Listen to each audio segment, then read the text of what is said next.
From TMP to TTNG, for sure the cure and those tired meme jeans. Helican Sella and the promise ring. Sunny day, real estate and rights this spring. Prince Twinkle Daddies help keep the dream alive. I constantly thank God for Algernon and Remo Christie Front Drive. Mineral, snowing, high tide hotelier and more. Rio Limo only consists of the DC emotive hardcore. But you gotta admit, Kyle and Ellie really on that emo bullshit. You gotta admit that Kyle and Ellie really on that emo bullshit. Have you heard the tired and disavowed lonely word? Have you heard the disavowed and lonely word? Have you heard the lonely disavowed word? Have you heard the tired and lonely disavowed word? All right, this is episode 36 of the E-Word podcast. This is Kyle. I'm recording in Madison, Wisconsin. I am with my co-host Ellie, who is in Austin, Texas. Hi, what's up? I'm going to see Plague Walker tonight. It's going to be sick. I've seen that band a couple times. They play Plague Walker or Plague Vendor? I think Plague Walker. I think they play like a 15-minute set or like a 10-minute set. Yeah, it's Sean from Middleman who did that whole benefit thing for me a while Yeah, back. yeah, I've seen them a couple times. Stoked for you. This is our 2013 and 2014 recap episode, and we're doubling up and we're doing it big because our guest on this one is Keith from Empire and Count Your Lucky Stars Records. Did anyone else lose signal just now? No. Or was that me? Nope. It's you. Okay. Sick. Keith, what's going on? Not much. How are you guys? Doing good. Yeah, really stoked to have you. As per usual on these episodes, we like to kind of talk to you about what you're up to at the top. So I know you've got a couple projects, or you have a solo project and a new band. Is that accurate? Yep. So I'm working on two things primarily right now. So I'm in a band called Parting, which is Ben from Annabelle, Gooey, who used to be in Empire, is also in Annabelle now. And my buddy John, who was in a band called Hawkinson, but they were a Flint-based band. I'm not sure if they did a bunch of touring. Anyway, we played in bands together before, and he actually all three of them, even Gooey prior to joining Empire, all three of them have filled in an Empire multiple times. So yeah, we started out as an internet band, and then we decided to actually get together. So we got together so far a grand time, total of 3 times, but we wrote and recorded 6 songs. 5 songs would be for an EP, 1 song would be for a comp. We've done the music already, but we haven't recorded the vocals yet. So that's one thing I'm working on. And it's kind of like, if I had to describe it, it's kind of like more knapsacky, a little bit more upbeat. Oh, sick. Yeah, really like it. And I'm doing, we're kind of doing like a Jimmy Eat World type of vocal split. So I do probably 60, 70%, and Ben is doing 30, 40, somewhere around that. He sings the Annabelle too, if that. So for people who know who Annabelle is, you can kind of combine. He plays lead guitar, I play guitar, Gooey plays bass, and John plays drums. And then the other thing I'm working on is called Mount Oriander. It's a solo project. So pretty much all of my bands start out as solo projects. Anyway, the ones that actually end up doing something. So this is one where I'm playing everything. And I thought I'd do it up big. And so we're coming out of the gate, or I guess I'm coming out of the gate, with a full length. So I recorded 14 songs, and then 2 of them will be bonus tracks for a Japanese release of the same album. And so far, all the music is written, and I've recorded the drums so far.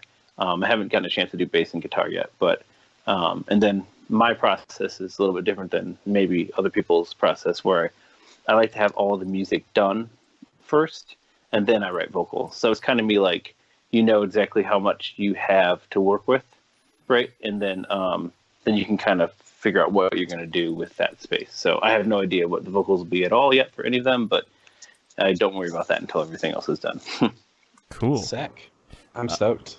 It feels good because after Empire broke up, I was kind of really burned out from everything and just kind of took a break from playing music for a couple of years now, actually. And then, that saying where, if you love something, let it go. And, if it's meant to be, it'll come back to you. So I was okay kind of either way. Do you know what I mean? Because if I didn't want to play, then I just wouldn't play. But I would tell people that I wanted to want to play music, but it just wasn't there.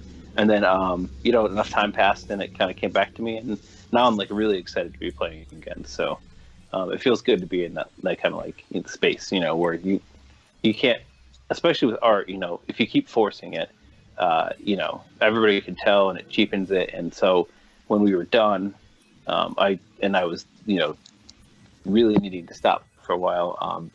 It feels good to naturally come back to something. For sure. What's kind of the working status of Counting Lucky Stars at this point then? Well, so when Empire ended, we kind of low key ended too. Yeah. And so we had committed to we finished doing the releases that we committed to doing. And so sometimes that's why you saw like a trickle of things coming out. Like that Colossal EP had been in the works for years and years, and it just finally ended up happening. And there was a couple other releases from some bands that, the last couple things we did was Cotopaxi, which was a really cool band with Anthony, who was in Run Forever. And that was criminally underrated. It's like really with Pedro Lione. It's fantastic, but it just kind of died on the water because they didn't do that much either, and we were kind of on a last hurrah at that point. In a Mimi Siku, which has got members of Two Nights, and that was really cool, but they kind of stopped doing stuff too. Everything just kind of came to a natural ending. But that being said, actually recently we have started to become active again. Same thing with me taking a break from music. I kind of just took a break from music in general, and so we've got 3 releases right now lined up where I physically have the records already, the stuff that we're doing. We haven't really talked about it yet, but we're gonna, and we're signing another band. Actually, signing another band this weekend. Everything's all set for that. So yeah, we're actually getting back into the active and into the game again. So that feels really good too. Cool. That's really exciting to hear. That's that made me feel really warm. Yeah. We haven't done anything for a long time because, again, just same thing with the with music. If I'm not able to give something my 100%, I don't want to cheapen it for anybody else. Do you know what I mean? I can't commit to doing something especially for another band, and then half-ass it. You got to do the whole thing. You got to whole-ass it. So yeah, so now we're back in that kind of headspace, and we're gonna start rolling again. I don't think we'll ever be I kind of felt like we put out so much stuff, just so much stuff that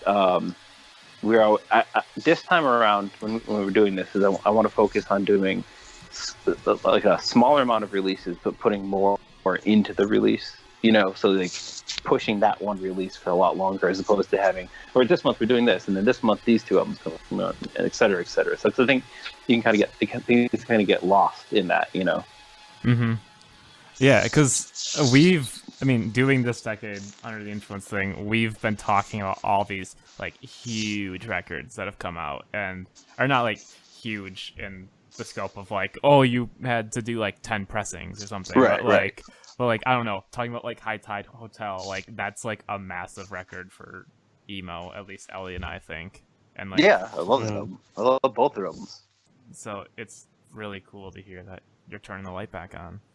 Yeah, it just feels like the right time, and things just happen naturally like that. But yeah, if we look back at our back catalog, I mean, there's so many records I'm proud of, and there's so many records that really are really amazing and did well, and there's a handful of records that, man, they just didn't catch on, but they're like incredible records, and it's kind of a bummer, and it's kind of weird to see how that stuff pans out. Sometimes stuff that you don't expect to do well does amazing, and then some stuff that you're like, it's a sure thing, and just like it flops hard. So it's weird, but like I think also one nice thing being active again will kind of like, hopefully people will kind of be like, oh yeah, they're active again, let's kind of look at their old catalog, see the stuff that they did, and then maybe some of those older records that didn't get love then, will get some more attention now, and maybe people will like it. But the internet's a really weird revisionist type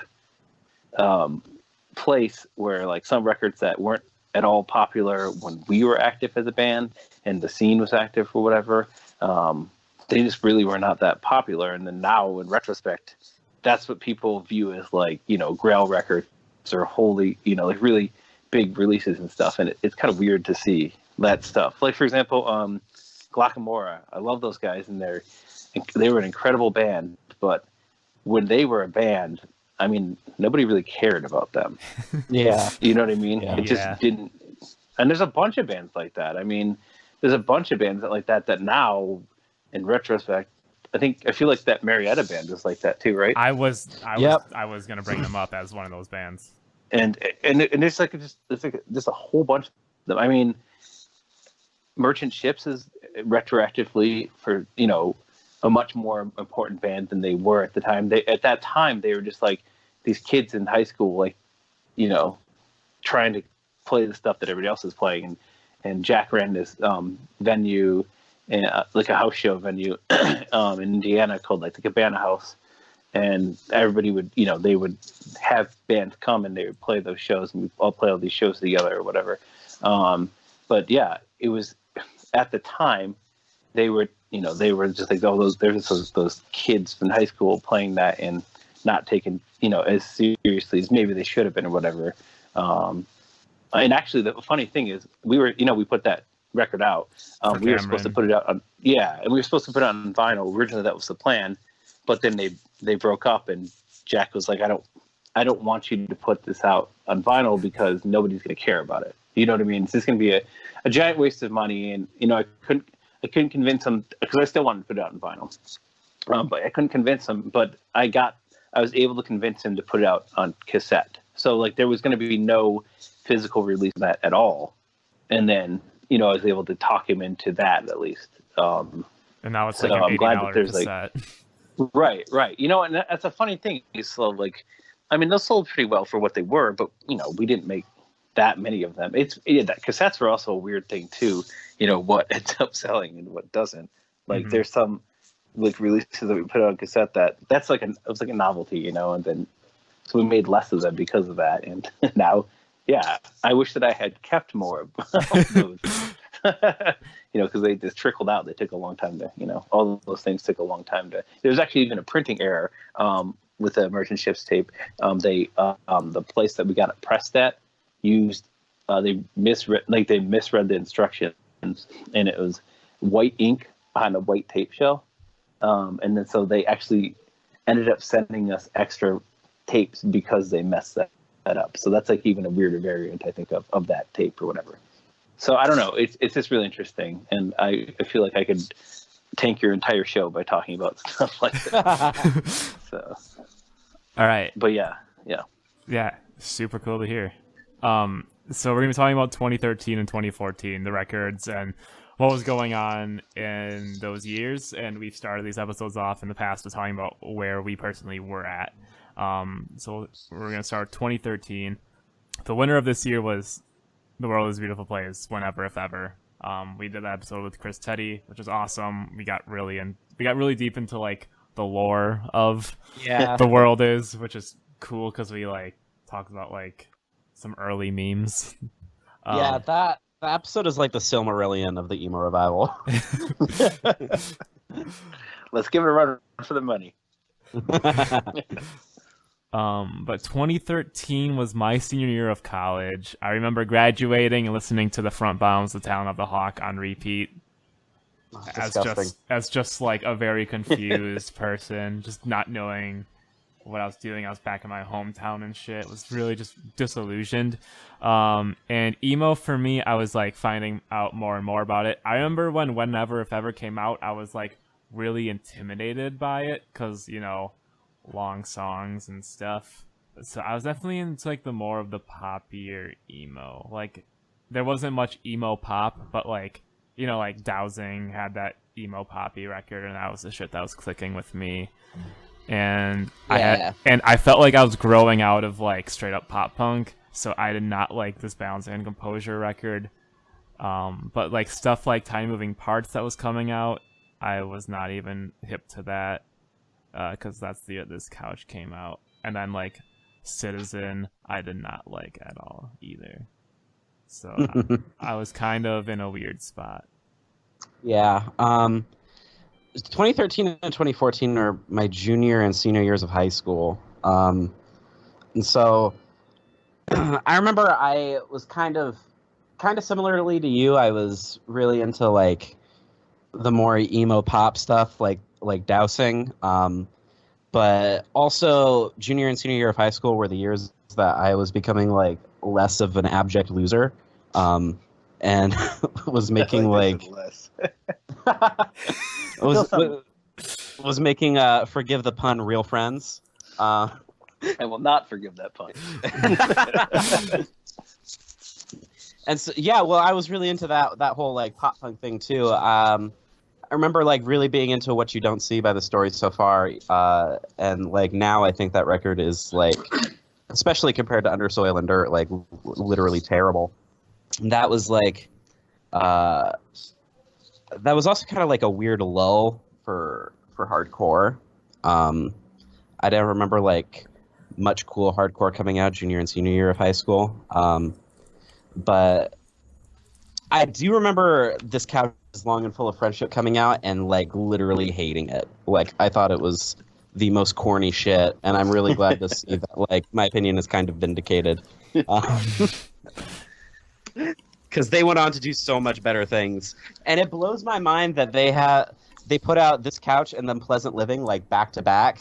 Because like, how do you go from that to like a legitimately good album like Celebrate? It boggles my mind. That was another one of those bands, by the way, that nobody expected to be, you know, like a big deal, because they were also just like these really goofy, nice kids playing all these shows or whatever, and yeah, they blew up like crazy. Yeah. But that would, I never in a million years would have called that, for better or for worse, but like I just never would have called that. It's like they, for example, were like one of these bands where like they had sent us a demo or whatever, asking us if we wanted to put it out, and it was just not something that I was personally interested in. But yeah, they just blew up like, and good for them. But that I never would have expected that. But that's not, you know, that's not here nor there. But so they were so nice, and so it was like really, really funny, you know, playing shows with them and knowing them as people, because, you know, it was kind of like one of those out of nowhere things. But I mean, they actually managed to like stick around and become big, unlike a lot of the other bands that kind of had to break up before people discovered them. Right. Mm-hmm. But I think any band that has like that pop element to it, forgive me if I'm wrong, but like, isn't there new stuff like, it kind of sounds like Blink-182-ish, right?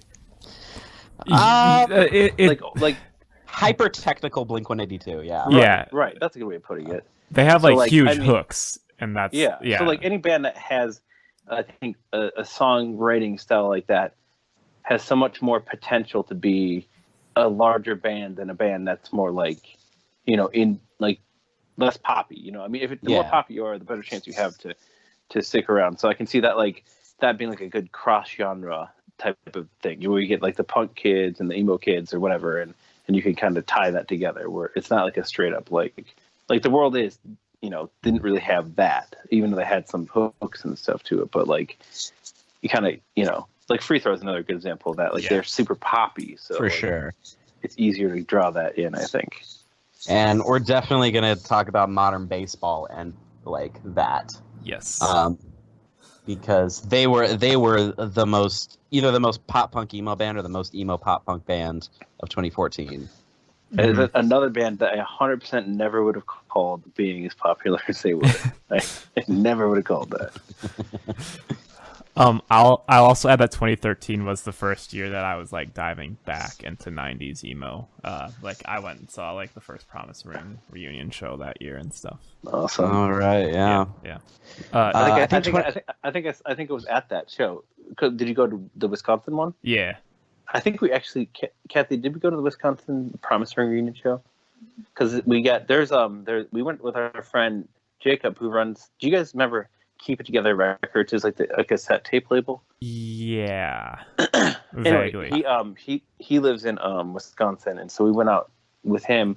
And I also remember getting these giant ass pretzels at this like place really close to it. Like I mean, like one's the size of your head, or even bigger than that. And then going to the Promise Ring reunion show after, I thought, which was an amazing show. I thought That's hella dope. Keith, where were you at in 2013 besides the Promise Ring reunion show? that's it. I lived at that venue for two years. In 2013. So at that point, I think that we were still writing the record, and we were just doing a bunch of touring. And I would say that was like the last. I don't think we knew it at the time, but like kind of like the last the last upswing of all the stuff that we were doing and Karaoke Stars was doing. We were putting out. I mean, we put out this Foxing record that's on the list here. We toured with The World Is. We played a show with the Front Bottoms. I don't know if it was that year, but at some random fest in Connecticut. What was that called, Kathy? Do you remember that like festival we played at New Jersey? Because they had that like really bad. We were on an exclusive 7-inch with like all these other bands. I can't remember what it was called. Bramble Jam. Yeah, so we played that. Yeah, we were just touring a lot and playing a lot of shows and writing a lot of music. Probably did just released 100 splits because that's what we were doing. Were these all like DIY shows, or like was it at the point where it was like shows. in like venues or anything? Got it. Really, 2013, and we'll touch on this more, I'm sure. But 2013 and 2014 is when we, when the whole scene is kind of making a jump to venues as opposed to like house shows and stuff like that. But almost exclusively, our whole career was, DIY spaces and art spaces and basements and stuff like that. So, but yeah, that's probably what we were doing. I know that we intended to write the record earlier. We actually even went out and started recording our record with Ed Rose, who did like Benton Falls and Appleseed Cast and some Get Kid stuff. And we actually went out to Kansas, but the dude was the biggest dick in the world. Whoa. And like I normally wouldn't call somebody out like that, but he was such an asshole. And I think Hell yeah. He was at the end of his recording, and I think he was like super burned out or whatever. We went there, and we were like so excited because he had made like a lot of bands that we loved records. And then we went out there, and then Evan from Into It Over It had gotten to him a little bit earlier, and so did Football Etc. And in this town. He had even flown out to England to do stuff for them. Anyway, we were excited to work with them, and he was just such an asshole that we just after like one day recording with them, I was just like, I can't do this, and so we left, and we came back, and we ended up pretty soon after ended up recording with the guy. His name's Matt Halliday. He's a real good friend of mine, and we've been recording together for like 10 years. So he ended up doing the record. Instead of Ed. So, and this was for You Will Eventually Be Forgotten. Yeah. Holy shit. Yeah, and it's funny too because there was this. He had somebody that was working with him. I can't remember who it was, but he was really nice. And I found out later that the guy who was like assisting Ed in studio was like a big Empire fan, and he was just like mortified, I think, by the way that Ed was like treating us. But the dude was like, I remember like on his website, it used to be like, I heard that you're like an asshole or difficult to work with. And I talked to Evan about it. And he was just like, do you know how some people like are like an asshole to you, and you have to be an asshole back to them to like, and you come to this like mutual respect for each other. Yes. You know, like that. He's like that, I think. But Ed Rose. But like, instead of this, I was like, why do I want to make a record like that's something that's so important to me with a guy that's just a huge douchebag? So I remember calling Kevin because we co-released that with Top Shelf, and I remember calling Kevin Duquette the day, like before, when we were walking around deciding like, hey, if we're gonna do this or not, and I was like, I don't think I can do this, man. And he's like, are you serious? And I even talked to Matt, who had recorded us all the whole time. Matt was like, hang in there if you can, because he was excited for us to record with somebody of that pedigree or whatever. And it was just one of the worst experiences. And I just remember feeling so like dejected. So we ended up driving. Kathy and I had gone out there to make the record, and we just ended up driving home.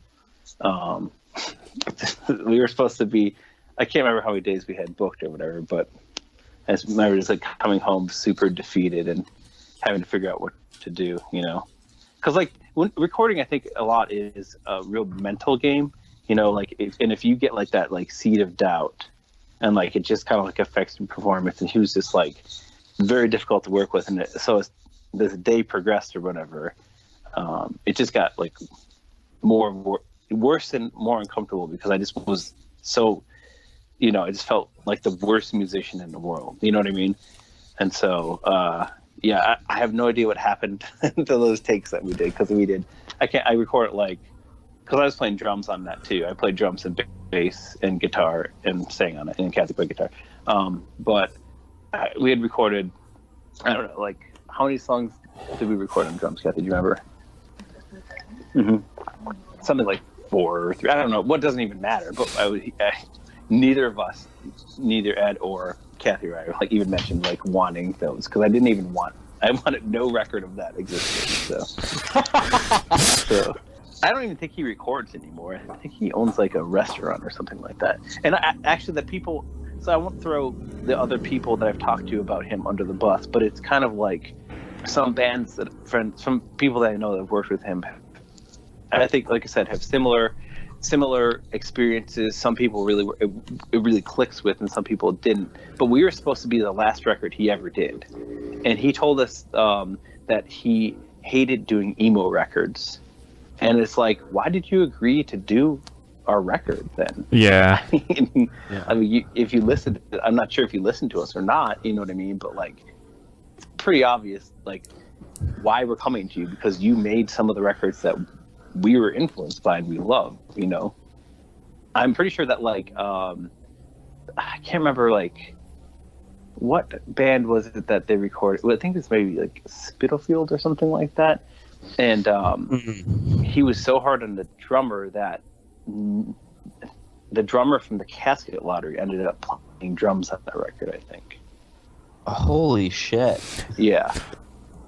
Crazy. And I have some, like, whatever. He's like, he's doesn't deserve to be defended. So like, I feel like if we went to record with somebody and they're like, dude, your drummer's not good, I'd be like, it's our drummer, like, we will make this work. You know what I mean? Like, I wouldn't be like, well, just replace them, we'll just keep doing this record. Like, how shitty is that to do to your own bandmate? For sure. Yeah. I mean, this is such a great story. So I love this so much. I'm sorry you went through it, but it's a great story. Yeah, I mean, it was, and I just remember like, another thing that we were doing is we were going to be recording. One thing I really loved about his recordings, like obviously Cats and stuff, like sounds really big. He did like Low Level Owl with them, and I think Mare Vitalis, which I was saying wrong the whole time. I said Mare Vitalis, but apparently it's Mare Vitalis or something like that. Anyway, and it was like this big sound, and he had this.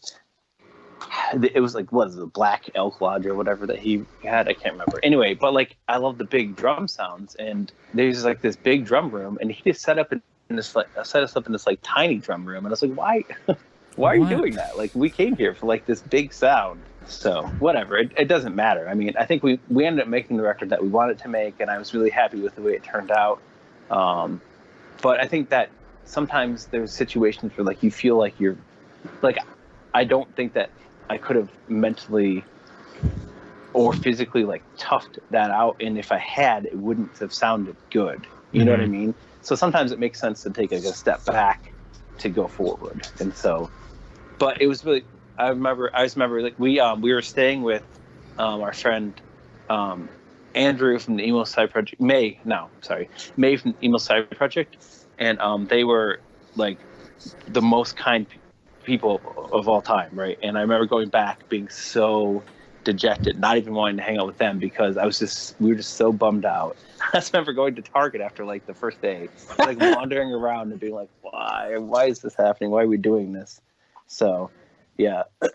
So that delayed the record coming out by at least, a couple months, because then we had to come back and then book more studio time and kind of like pick ourselves back up, but it made for a much better record, and I'm happy and really proud of what we did with that, as opposed to forcing that happening.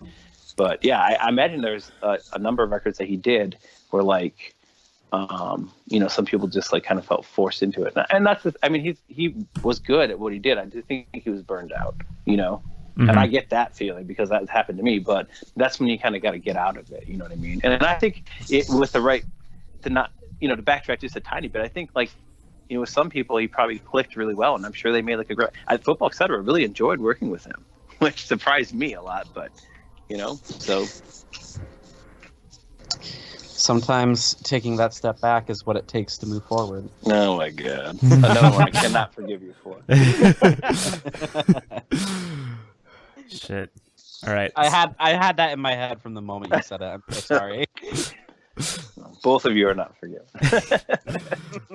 So, 2013, in terms of the greater scene, for lack of a better term, we're coming out of 2012, which we analyzed a great deal and determined was a very strange year for emo, because it was all transitional and just everything was going on, and a lot of cross-pollinating too, hardcore and post-hardcore. Post-hardcore was the fucking thing of 2012. Big time. Yeah. And then I'm looking at 2013. It's not much stronger. What are the records we have on the docket? Okay, so the voting-wise, the big ones, we had The World Is at 1, Foxing, The Albatross, which a co Count Your Lucky Stars release, Marietta, Summer Death, Front Bottoms, Talon of the Hawk. It wasn't a co-release. Oh yeah, right, because it started on Count Your Lucky Stars, and now it's Triple Crown. Or I guess Can you do you want to talk about that? That I don't really want to talk about, but it wasn't a co-release. Okay. I'm sorry. Yeah, so Foxing is a huge record. Marietta was probably not a big record for 2013, but in 2018 it was a huge fucking deal. And Front Bottoms, Talon of the Hawk was almost like an immediate classic, I feel like. Talon of the Hawk? I feel like that band came out of nowhere too, because I'd never heard of them. Then everyone was like losing their shit for them. Yeah, I mean, the self-titled made was... onto a bunch of top 10 lists. Yeah. Were they on? Do you remember? It wasn't like a subsidiary of like a larger label or something. It's called Bar None Records. Yeah, that's right. Yeah. Which is like they have a bunch of reissues. It's a New Jersey label, and they have like a lot of, I don't know, like catalogs type of thing. I don't know. Basically, the Front Bottoms have nothing to do with any genre that belongs on that label. Like it's all, right. It's like what's that band called? Yola Tango has some stuff on there, and then like they have like a ton of Alex Chilton stuff. So it's just kind of so random. Yeah. I feel like there was something. I felt like they had like this weird push behind them, like this industry type push behind them. Yeah. To me, at the time, Is this the next band we're gonna beef with? I want them to talk about us. No. I mean, my experiences with the Front Bottoms is we played a show with them and had a merch table by them, and they were very nice. And then the next time we played a show with them, they didn't remember who we were. That's it. Yo, do you know who they might have been too stoned. I mean, that's very likely. It's almost 100% probably what it was. Yeah. But they were. I mean, I have nothing bad to say about them as people. But I also, I mean, I haven't listened to them really since when we played a show with them. That's the most I heard. I mean, every song sounded the same, but that's it. That's all I have to say. That's accurate. That's all I would have to say on that either. Like, another weird thing about this label is that they have the Emperor X record on it too. That's so Western random. Teleport. Yeah, very, very strange. There's got to be a story behind that one. I remember this record coming to me in college radio as a music director, and like it being pushed hard. Like, as a bit, I mean, like, people in college radio are generally kind of like cooler, so I like was like, oh, for sure.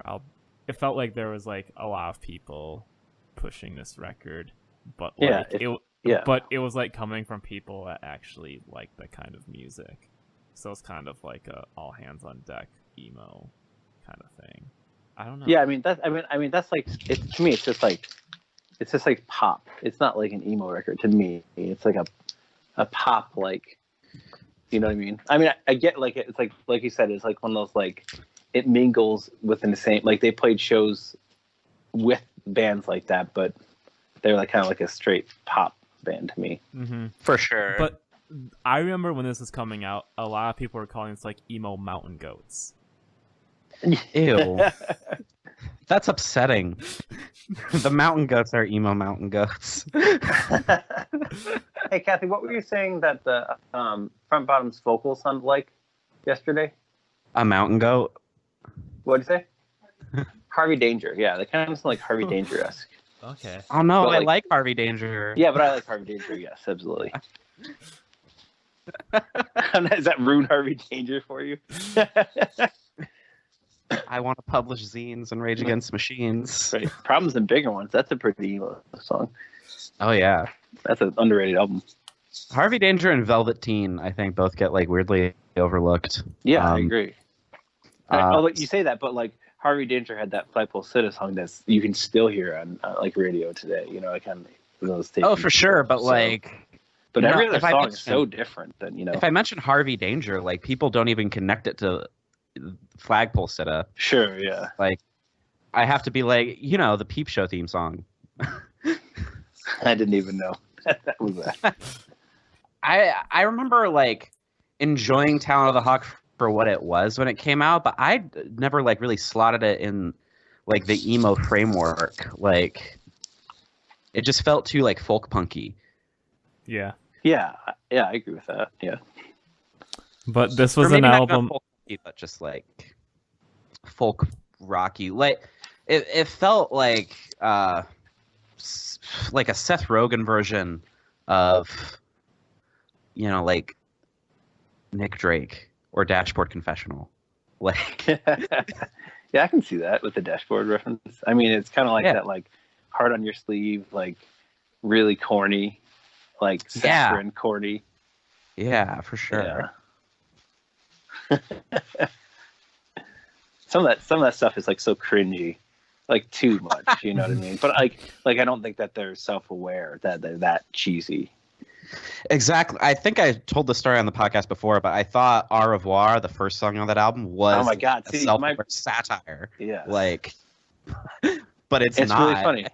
Yeah, because actually, my brother. So my brother runs the Breslin Center, which is where Michigan State basketball plays, and they are the student body.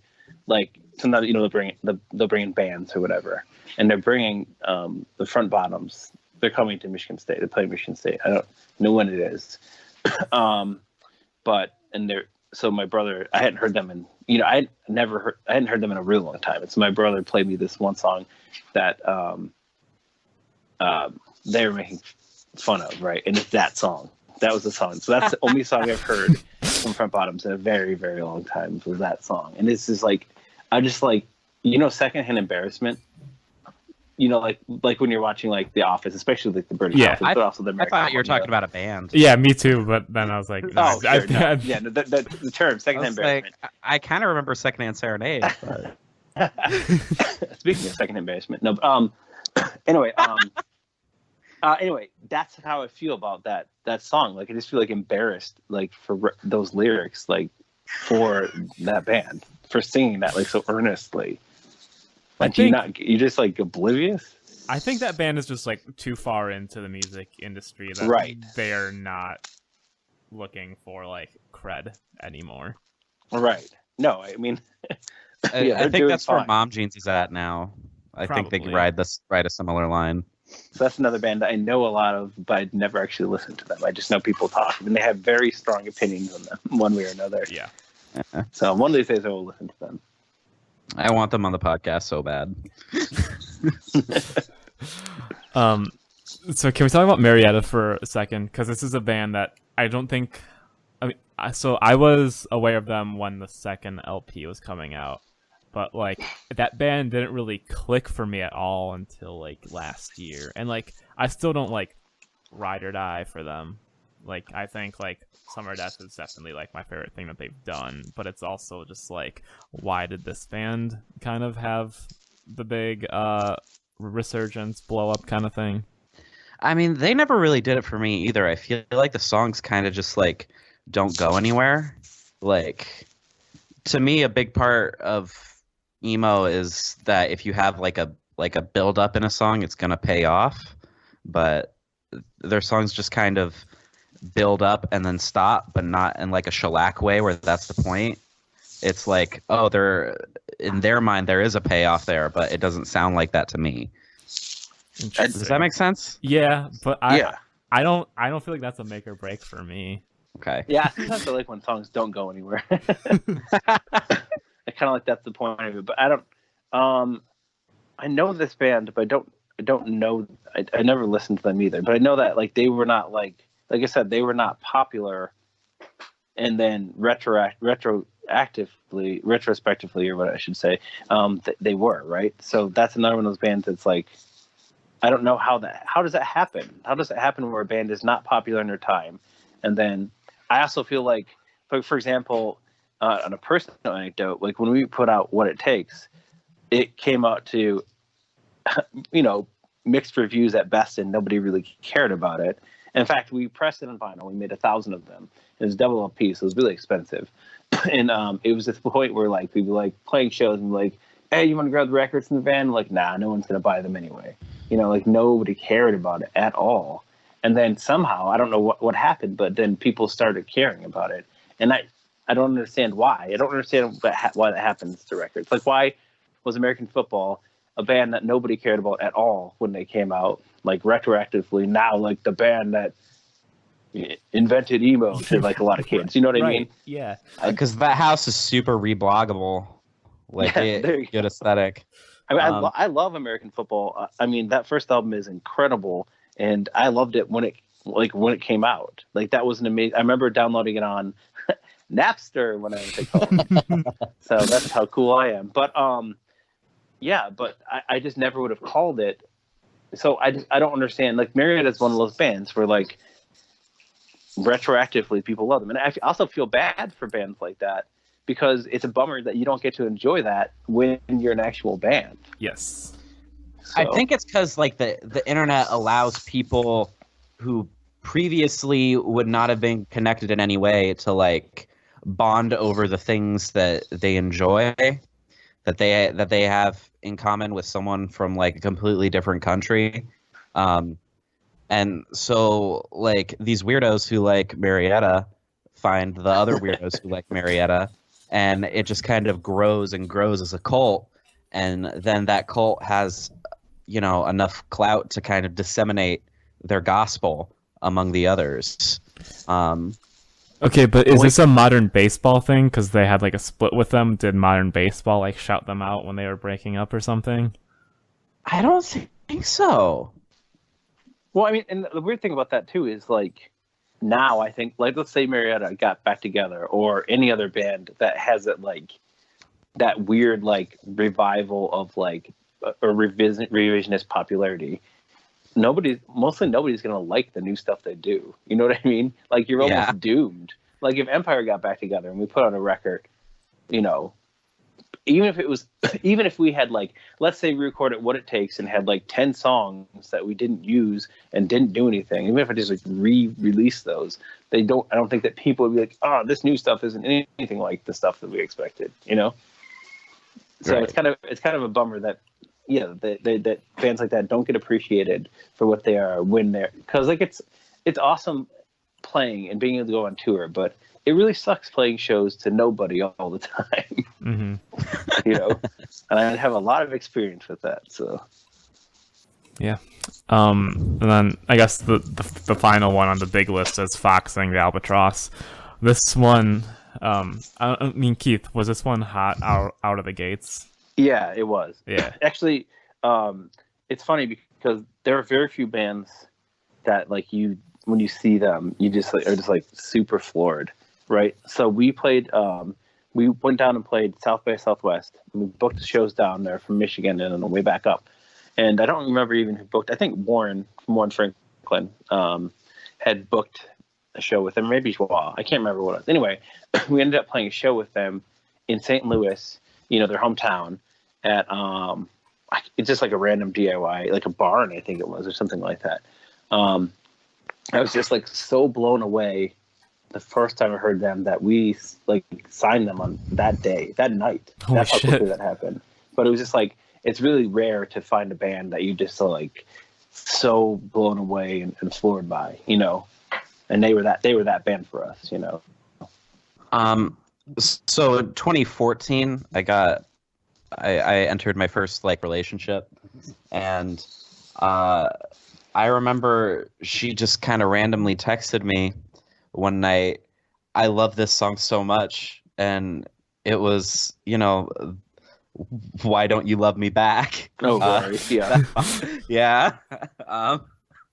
And she was just like, I love the way he screams that so much, and it just like really blew me away because I had no experience with other people in my high school knowing who the fuck Foxing were. Like I knew people in my circles were aware of like The World Is a Beautiful Place, but not like Foxing. And that kind of opened my eyes to like kind of the phenomenon that they were probably going to become. Mm-hmm. That first video that they did though was really, really incredible for Rory. Yes. Oh yeah, well, Josh Yeah, is like the yeah. director, right? Yeah. I mean, he does amazing work. It really, like all the videos that they've done, I think have been really, really nice. And I think that having something like that was like an era where all of a sudden like YouTube and having that like visual aspect really, really helped out too, and Oh, for I think sure. it kind of came along at the right time, and that also boosted things. That band just had like a lot of natural buzz. There's some bands that like do, some bands that don't, and they just had an enormous amount of natural buzz. So What's the next album? Okay, so for like these ones that just got like a decent amount of votes, I'll just run through them. If you have any thoughts, just stop me. Touche Amore is survived by. I'll just say my this favorite one. This is your favorite one? Okay, because this one was like the one that I don't know. When this came out, I was like, not feeling this, and I was a huge fan of Go Dead fuck Horse. yourself. But no, Go fuck yourself. I think Social Caterpillar is their best song. I think some of their best songs are on this album now. Just Exist. Like, what's the first fucking song on this album? I'm blanking real hard right now. Yeah, it is Just Exist. That was That's right. what I thought. Yeah, Just Exist is so fucking good. And then To Write Content, but like the double entendre To Write Content. That's like the most clever thing that this band has ever done, as far as wordplay goes. that sounds like an insult Yeah, well, it might be an insult, but also like or a backhanded compliment, maybe. It's like that like really lowbrow type of wordplay that really appeals to me, because I also like Fall Out Boy lyrics. Shoot me. Harbor this is really good too. I want to make fun of you for saying that, but I'm not going to. You can make fun of me. It's okay. We're No, friends it's here. really fine. I don't care. Nonfiction, the title track. Perfect record. Yeah. Tiny moving parts. This couch is long and full of friendship. We kind of Pure talked about it. No, it's not pure garbage. Jared Alonji has like a song parodying this album, I and it sounds exactly like the album. Like it's not even like he didn't even have to exaggerate anything to make fun of it. I think this is an album that can be made fun of as much as you want, but I think it's actually just really good, really impressive Midwest emo. Okay. Noun's still bummed. This is kind of bad timing for the band. Yeah, I was gonna bring it up. There's some whatever's going on with that situation is weird because Elliot posted that to the sub, and then in the comments there's like this crazy long rant from the Nouns dude. Yeah. Where he doesn't even like, besides denying it, he doesn't make like an attempt to defend himself. He just kind of like rambles aimlessly about what's going on in his life, and it's very weird. What you're talking about? So if you want to fill me in, and all the listeners. Okay, basically there was a call out against Hunter, the main person behind this band, calling him a serial abuser and I think like a serial rapist. Serial rapist, yes. Yeah. And dude from his band was basically, he responded on the thread in our emo and basically said, I've never done this, but also just kind of talked about his life and how a lot of people are mad at him for things that he hasn't done, and it's just kind of never addresses the thing. It's weird. It's like the first time I've seen someone like respond to one of these things like in this manner. Yeah. Like I've seen people respond with like poorly constructed like invective. I've seen people respond with like stuff that was clearly written by a lawyer, but like I've never seen someone just be like, here's what's going on in my life. Like I didn't do this, but this is making me real sad, y'all. And I don't know, it just affected me in like a really weird way. And I don't know what like the actual situation is, but like, and I wouldn't even say I'm a huge fan of Nouns, but just like reading through that thread and reading like, because there's other people commenting in the thread, like I know the person who posted this, and there's like a lot more to the story, and then other people who are saying there are people like sharing their stories in the comments, and it just seems like a real horrible mess. And one of the first times where not even the Pine Grove situation, which was just like confusing, this is just like an actual train wreck. It's just it's all really sad for multiple reasons, but it's just like, oh, I just found it. I basically put this record on here because this was like the beginning of a lot of this, what people were calling, like people could call like lo-fi and like extremely DIY emo. I mean, it's not the first, but it was a big one. And like, it's kind of like along lines like Salvia Palth and yes, and yeah. This was Flat Sound, yeah. Exactly. And this was a band that was working with Funeral Sounds, which was the home for a lot of that stuff. Funeral Sounds seems to like weirdly attract people who get accused of this stuff. It's true. Because Lou Diamond used to write a lot for them too. Yes. I remember that website. Didn't Mark Garza do it? Yes. Yep. Yeah. I remember, like, I think that back in the day, I think we did like a decent amount of debuts and stuff for album releases and stuff sometimes with Mark. So yeah, Mark's an odd cat. They messaged me on Twitter like 2 years ago, like saying they were going to try and get Funeral Sounds off the ground again, and were like inspired by my blog, and then like nothing happened. But we're friends on Facebook, and they heart react to my stuff sometimes. So.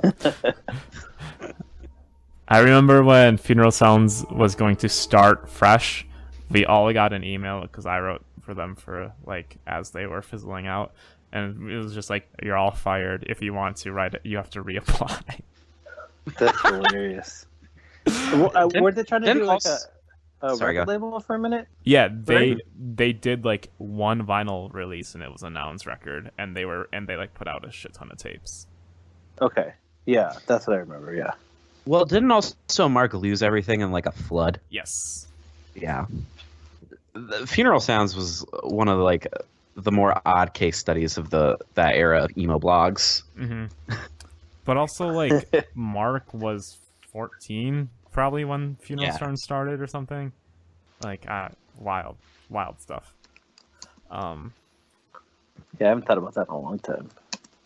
I think it's still all up.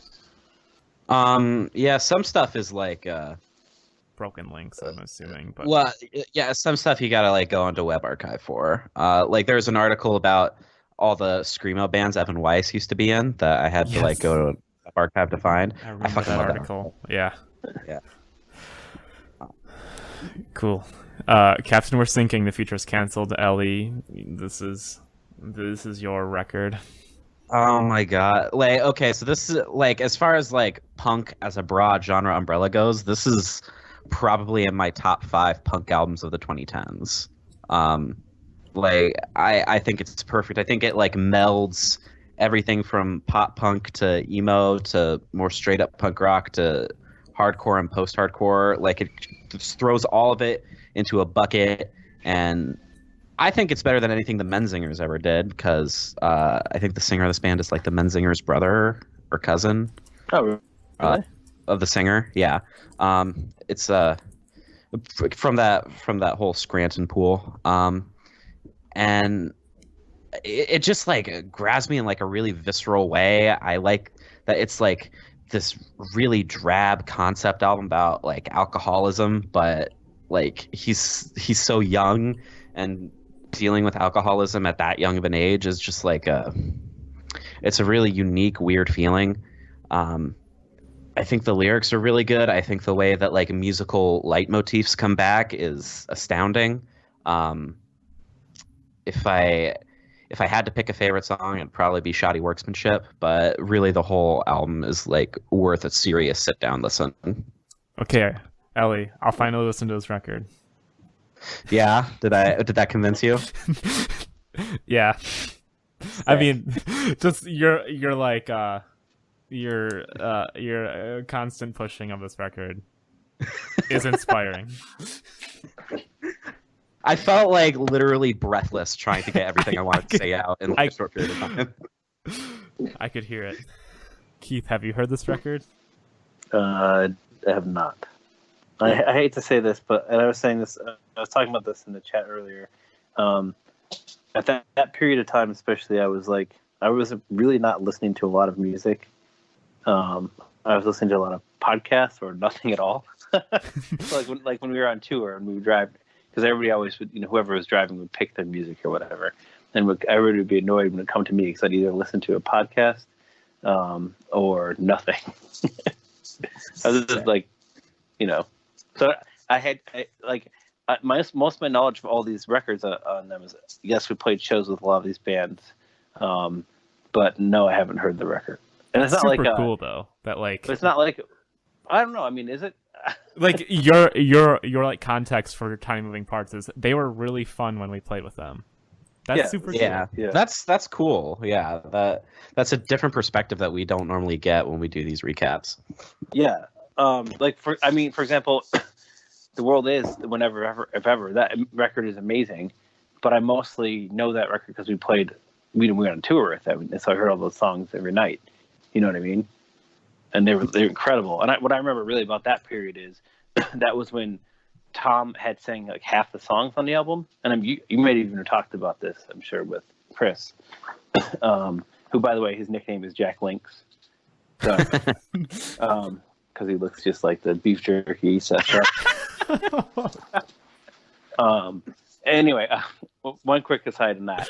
One time when we were driving on a highway, Chris was driving and he murdered a bird. He's a birderer. We really actually, actually, he felt really bad about it. The bird had just like, I don't know what it had wrong, but like he like torpedoed into the car. So it like bounced off the really windshield. sad. Anyway, yes, it is sad. But I remember what I remember really we were doing with that one is, so we went on a tour with 100 Year Ocean. This is probably in 2012 or something like that. I can't remember when it was.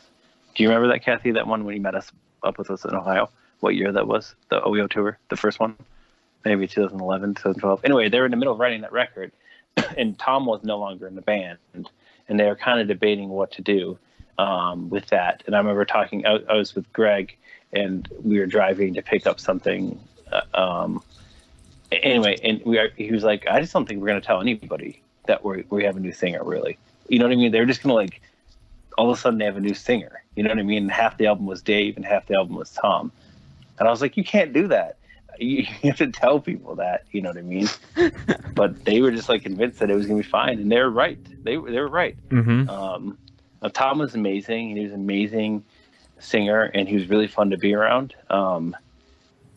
And still very, very bummed and sad that what had happened. But Tom had been to a point where they weren't able to really play shows with them, and so they were at that point becoming that band where no matter what show you booked or what tour you booked with them, it probably wasn't going to happen because he just wasn't able to play shows.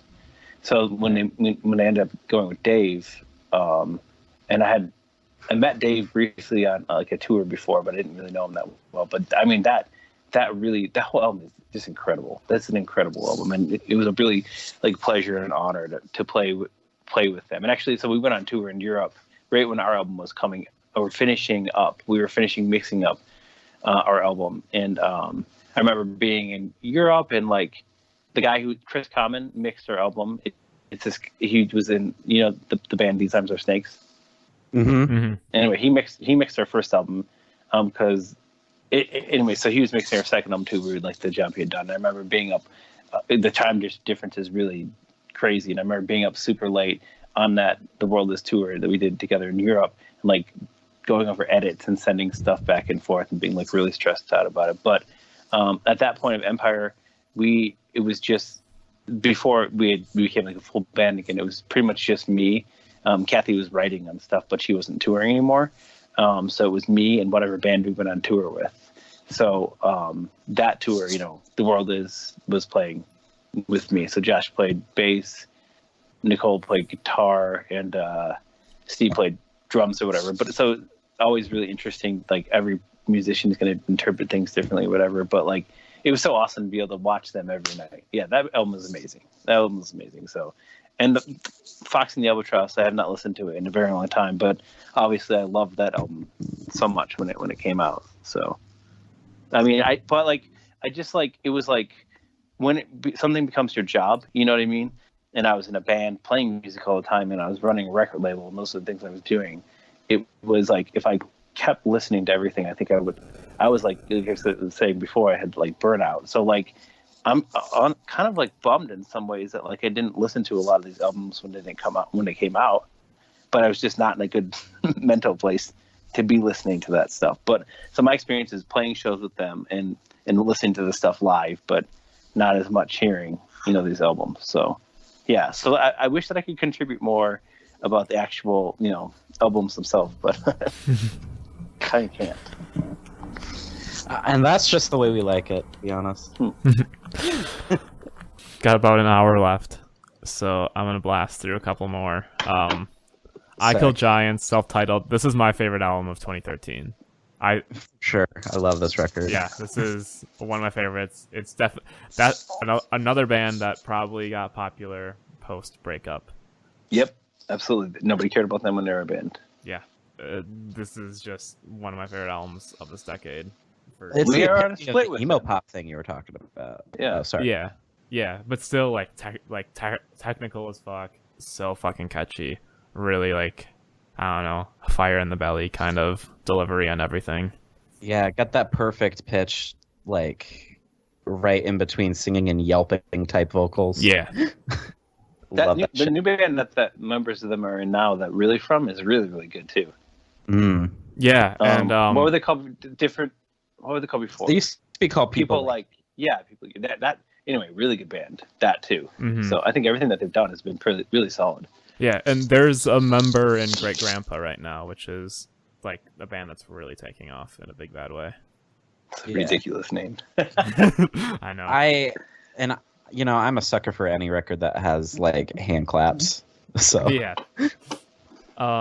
Citizen Youth, I'm surprised this didn't get a lot of votes. It's a big record, but maybe I not. feel like they skew more towards the like the punk scene for popularity than they do the emo scene. Yeah. They're doing the soft grunge thing. Yes. Right. Yeah, that's right. Yeah. Soft grunge, but like is yeah. big in the pop punk world. For sure. This was kind of part of that like leg of the sad boy pop punk that was honestly, I think like a lot of those bands sounded like Filter. Hell yeah, Filter. I was like, Filter any day. Hey Man, Nice Shot's a great fucking song. It's a great song. Yeah. What's that other one? Take the picture or whatever. Yeah, that sounds like take my picture. Yeah, that's a jam. It sounds like really weirdly soft for the band that did Hey Man, Nice Shot, but it's also great. But I don't like this album. We're in the minority because everyone likes it. Even people that are like older. Like, I don't know. When they like played Madison, there were like dads there that were into this band. Yeah, and I don't want to like shit on it because I don't think it's a bad album either, but it just like leaves me cold in a way that like a lot of the other soft grunge stuff like Daylight or mid-period Title Fight just doesn't. Like I feel like they were just like a little bit less convincing. Kind of like they kind of fell in the same bucket as like where Balance and Composure started heading. Just like the songs weren't there. The aesthetic was, but the songs weren't. They're really popular. Are they still really popular? Yes. Yeah. I remember because most of them are from Michigan. Yeah, because they're like Toledo, which is like really close to Michigan.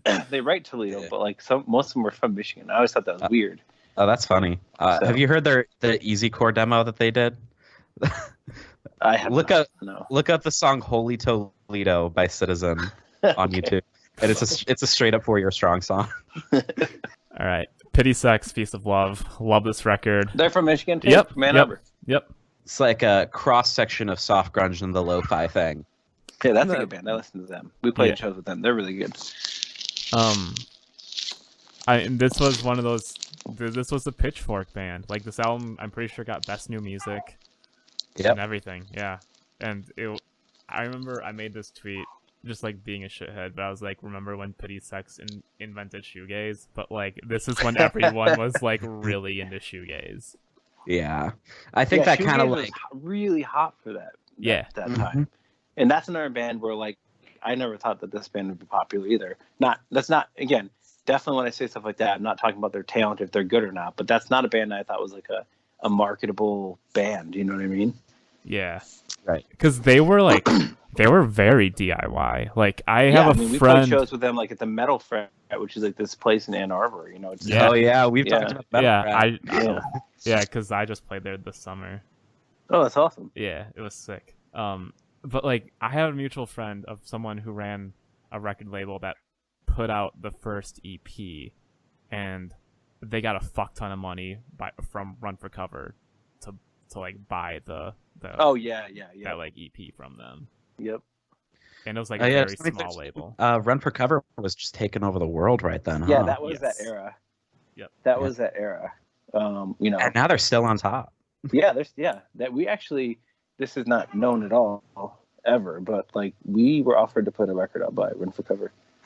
Oh shit! With our last album, because Jeff was like super nice guy, and he's like for some reason liked our band, and he was like, but we were on the verge of breaking up, and so I didn't want to make a record that I wasn't proud of, whatever, so we broke up instead.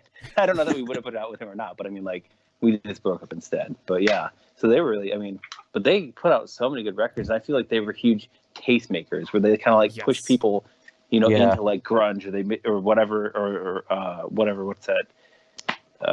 Anyway, whatever genre that they wanted, like they kind of like helped push the envelope. So yeah, and he's like an ex-hardcore kid too. Yeah, it started out like what was the first release? Wasn't it like? Well, I mean, isn't This Is Hell or something? Guns N' Roses or something like that? Yeah. I don't know. So yeah. Both those things are true, I think. We might be having him on, but we're not trying not to count our eggs before they hatch on that one. Yeah, we need to get him. He's great. He's a great guy. I love talking to him. So yeah, he seems real cool on all like when he was on Axe to Grind, he seemed really cool too. Next record. Into It Over It, Intersections. Is this just not the one? Is this? It's not the one. Proper's the one. Yeah. Yeah. The thing I remember most about this record is Evan had has a penchant for like crazy packaging. Yes. And it has like really cool packaging. But if we had released it, I would be like, dude, you know how much money that's gonna cost. That's cool, but yeah. The fucking jacket is like crazy die cut, right? Yep. Yeah. Yep. It's beautiful, but man, must it cost a lot of money. Was this like the peak of his popularity as in I think it was. Yeah. I think remember it being like the last real one big. This one was really big and had a lot of hype behind it, but that standards. Because this is one that he had like was that the cross art, right? The cross stitch art or whatever for this one. Yes. No. Yeah. That one's standards. That's the one that came out like 2 or 3 years ago, and that one was like really big. I don't know. Maybe he's still just big. Yeah. He was one of those like, like more like punk, like pop punky than emo kind of guys too. That's what I was saying about Proper. I was like, this is a pop punk record, and it's a really good pop punk record. Yeah, but that's what it is, I mean, he like in his earlier stuff, like when you listen to like 52 Weeks or whatever, there's stuff that's like straight up Death Cab or Piebald or whatever. Yeah. But like when his tendency, I think, to get full band was definitely more like pop punky. It was a Dashboard Confessional moment when they went from Places to Mark a Mission to Brand a Scar. Yeah. And he'd also, I remember like when the whole 12 Towns series happened, and like it was kind of like a brilliant marketing move. Oh yeah, for sure. Evan is very, very smart when it comes to that kind of stuff. And so like, yeah, he like tied himself to like every single popular band at the time. So was that the one that he did with Ed Rose? I'm trying to think. He might have done Proper with Ed Rose. The last one he did was I think was right, because that's John, a similarly like dry tone. I think Standards was with John Vanderslice. That'd be cool. He'd be cool to work with. Yeah. Let's see. One more record for 2013 that was Daylight Jar, which is now known as Super Heaven. Oh, that's right. They had that name change. Yes. I totally forgot about that. This was a band I'd never listened to for a long time, and then I'd see like the Daylight Jar shirt at all the pop punk shows that I would go to, and I was like, yeah, okay, I'll check them out. And I was like, yeah, I this think they're is playing just grunge with music. Gel Sound. And yeah, well, or whatever. The thing is, I do like this record, but like the music plus the cover just makes me want to listen to Jar of Flies by Alice in Chains. Yeah, basically. Yeah. And I'd like to move into 2014 now. If we have any parting thoughts for 2013? Greatest Generation by the Wonder Years, and that is it. Hated it when it came out. Loved it. Still do love it. It's not as good as Suburbia, but I do think it was like kind of an artistic achievement that pop punk had like not seen and may not see again for a long time. Mm-hmm. I have no opinion on a good opinion on any pop punk records. So. any pop punk records. Well, maybe that's too broad a term, but that's just like albums like that are like, to me, it's like every song sounds the same, and it's just like a start and then it stops. There's like nothing distinguishing about, and that's not. I don't really know that much about the Wonder Years band. I know that everybody like loved them. They're like super, super popular, but I know that they were like one of those bands where it's like, to me, it just was like, all right, that's done. All right, that song's not like that previous song or whatever, I think the Greatest Generation might pique your interest then, because they kind of like play around with that expectation. There's like, I don't really want to spoil like how the album goes, but it kind of ties shit together in a really unique way. I mean, I like some pop punk stuff. I mean, definitely, but like, I don't know, bands like that just seem like so generic. There's nothing like. And I don't know specifically that band, so I'm not like necessarily talking about that band. But one of our interns loved the Wonder Years, and so she would play it at work, and it was never distinguishable, to me.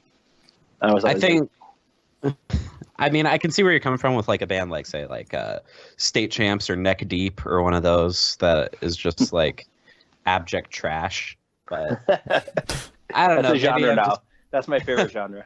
Abject trash. Keith, you should listen to You should listen to Prince Daddy and the Hyena.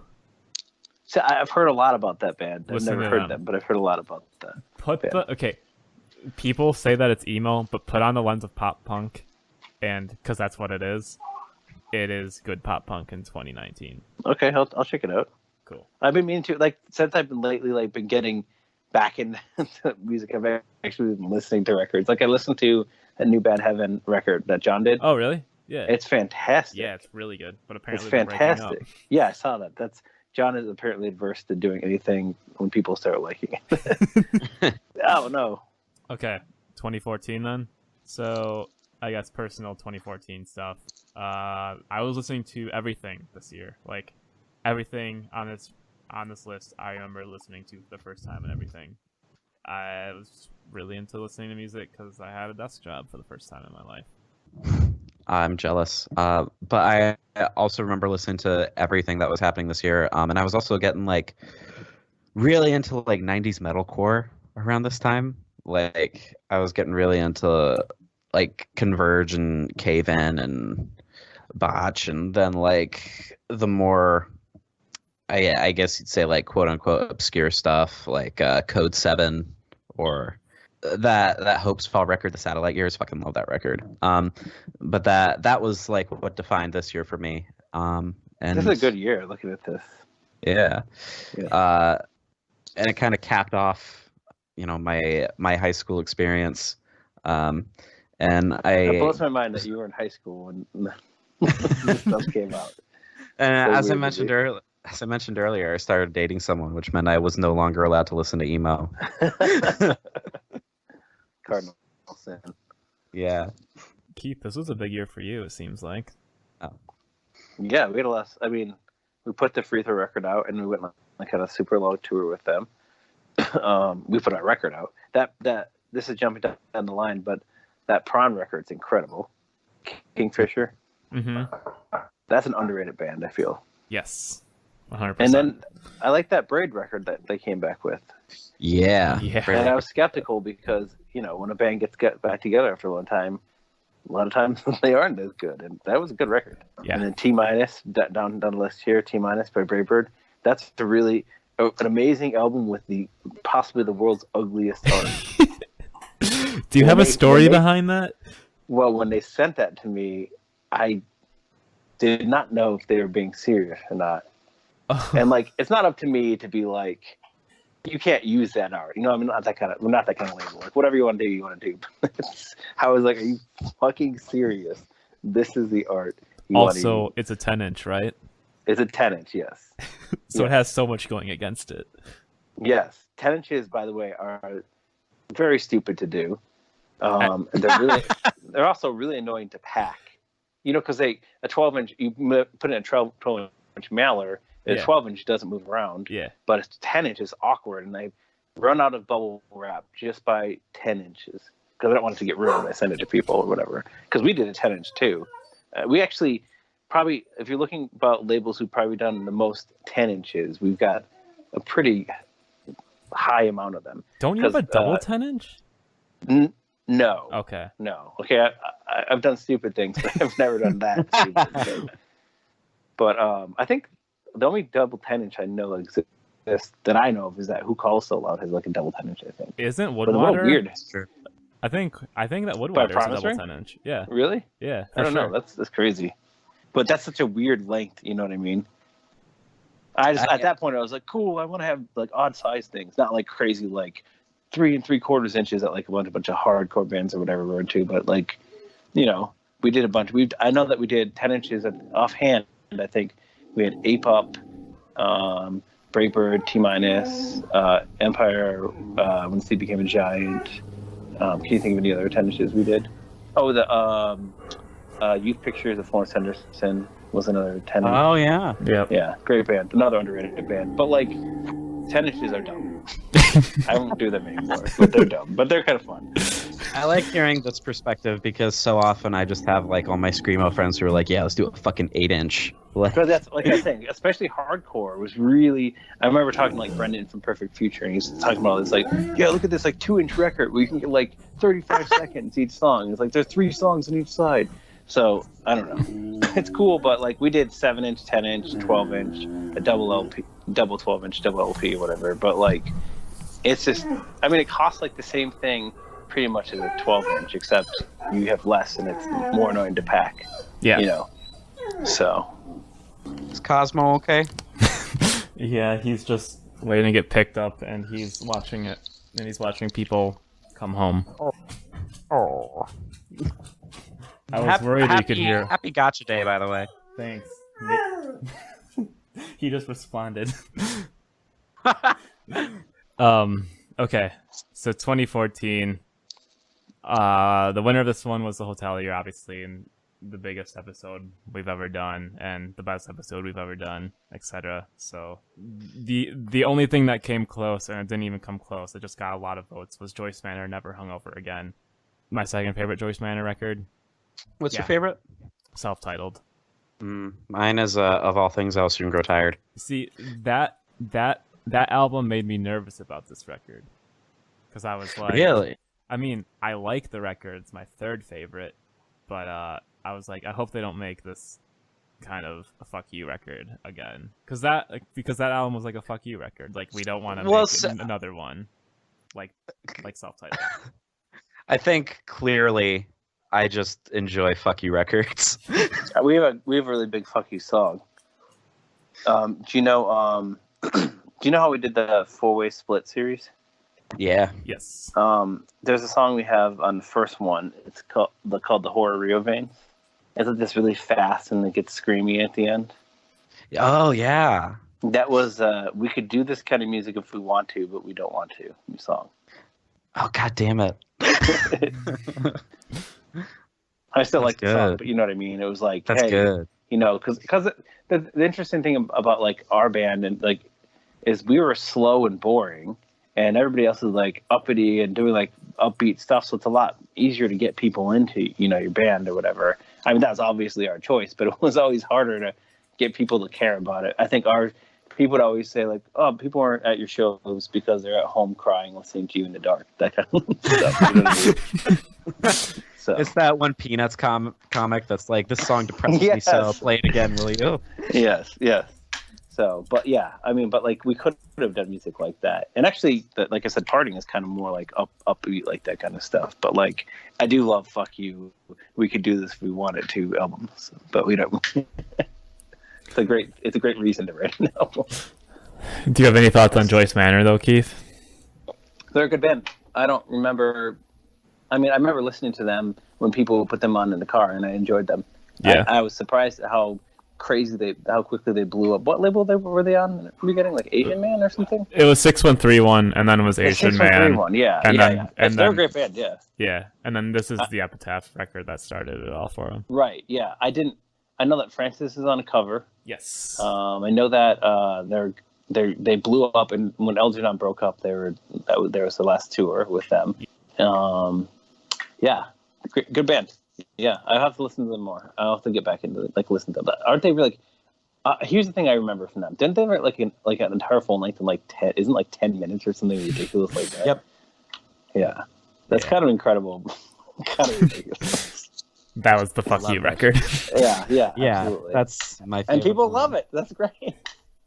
And then Never Hungover Again, I like that record, don't get me wrong, but I do feel like it kind of starts to show the tendency that they would lean into with Cody and then the new one. Yeah. You know, kind of more leaning into like their power pop edge. Yes, which they do really well, I think. Okay. But that's up for debate, and that's where they are right now. Modern Baseball, You're Gonna Miss It All. This was a record that was put out. I remember I talked about it at length with people I know, and I was just like, I'd rather just listen to the Weaker Thans, and that was literally my take on this record. I love the Weaker Thans. Yeah. And also that album that John K. Sampson did, Winter Wheat. Oh my God, that's incredible. Mm-hmm. Modern Baseball was also in their band. Like I said before, I didn't ever recall them being really big. So, what was it that like everybody loved about them? That did it for them? Was it like the personal like? I just don't, you know. I want to say it's like a couple things. Yeah, they're like catchy. The lyrics are uber relatable. Like, yeah. So didn't they, like, that relatable. song where they It had- was like Didn't they? I remember like them writing song like calling someone a bitch or something, and then they and then they stopped playing that song. I remember that was on the controversy. Marietta split. Yeah. Yeah, and I think he was calling himself a bitch. That was like the context of it. It was like kind of like ironic and self-deprecating, but even still, they kind of like disowned that track. Sure. But I think with You're Gonna Miss It All, they kind of leaned full force into this kind of like straight up pop thing. And like I was trying to say earlier, I think like the lyrics are so relatable, it almost feels like they were run by a committee. Like whatever, forever, we can watch Planet Earth and brainstorm tattoos. I mean, like, come on, that's like touch my butt, feed me pizza level, like Tim Burton. I've got a funny aside about them, if you don't mind. Yeah, we played a show with them at this base. This is like before they were even on Run for Cover, and we played a show with them at this like basement. It was called. Kathy, do you remember what that person's name was? I don't think he played the show, but like, did you play with modern baseball at that time? Anyway, I can't remember. But it was like this guy's house. It was just like his name's house or whatever.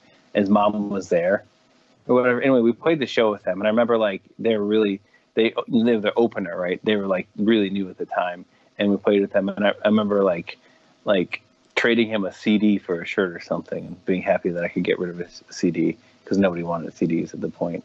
But the people that we stayed with, they were really nice, whatever. But the people we stayed with, I'm not sure if this was this time or one time we played with dads, but we played at this place a couple times.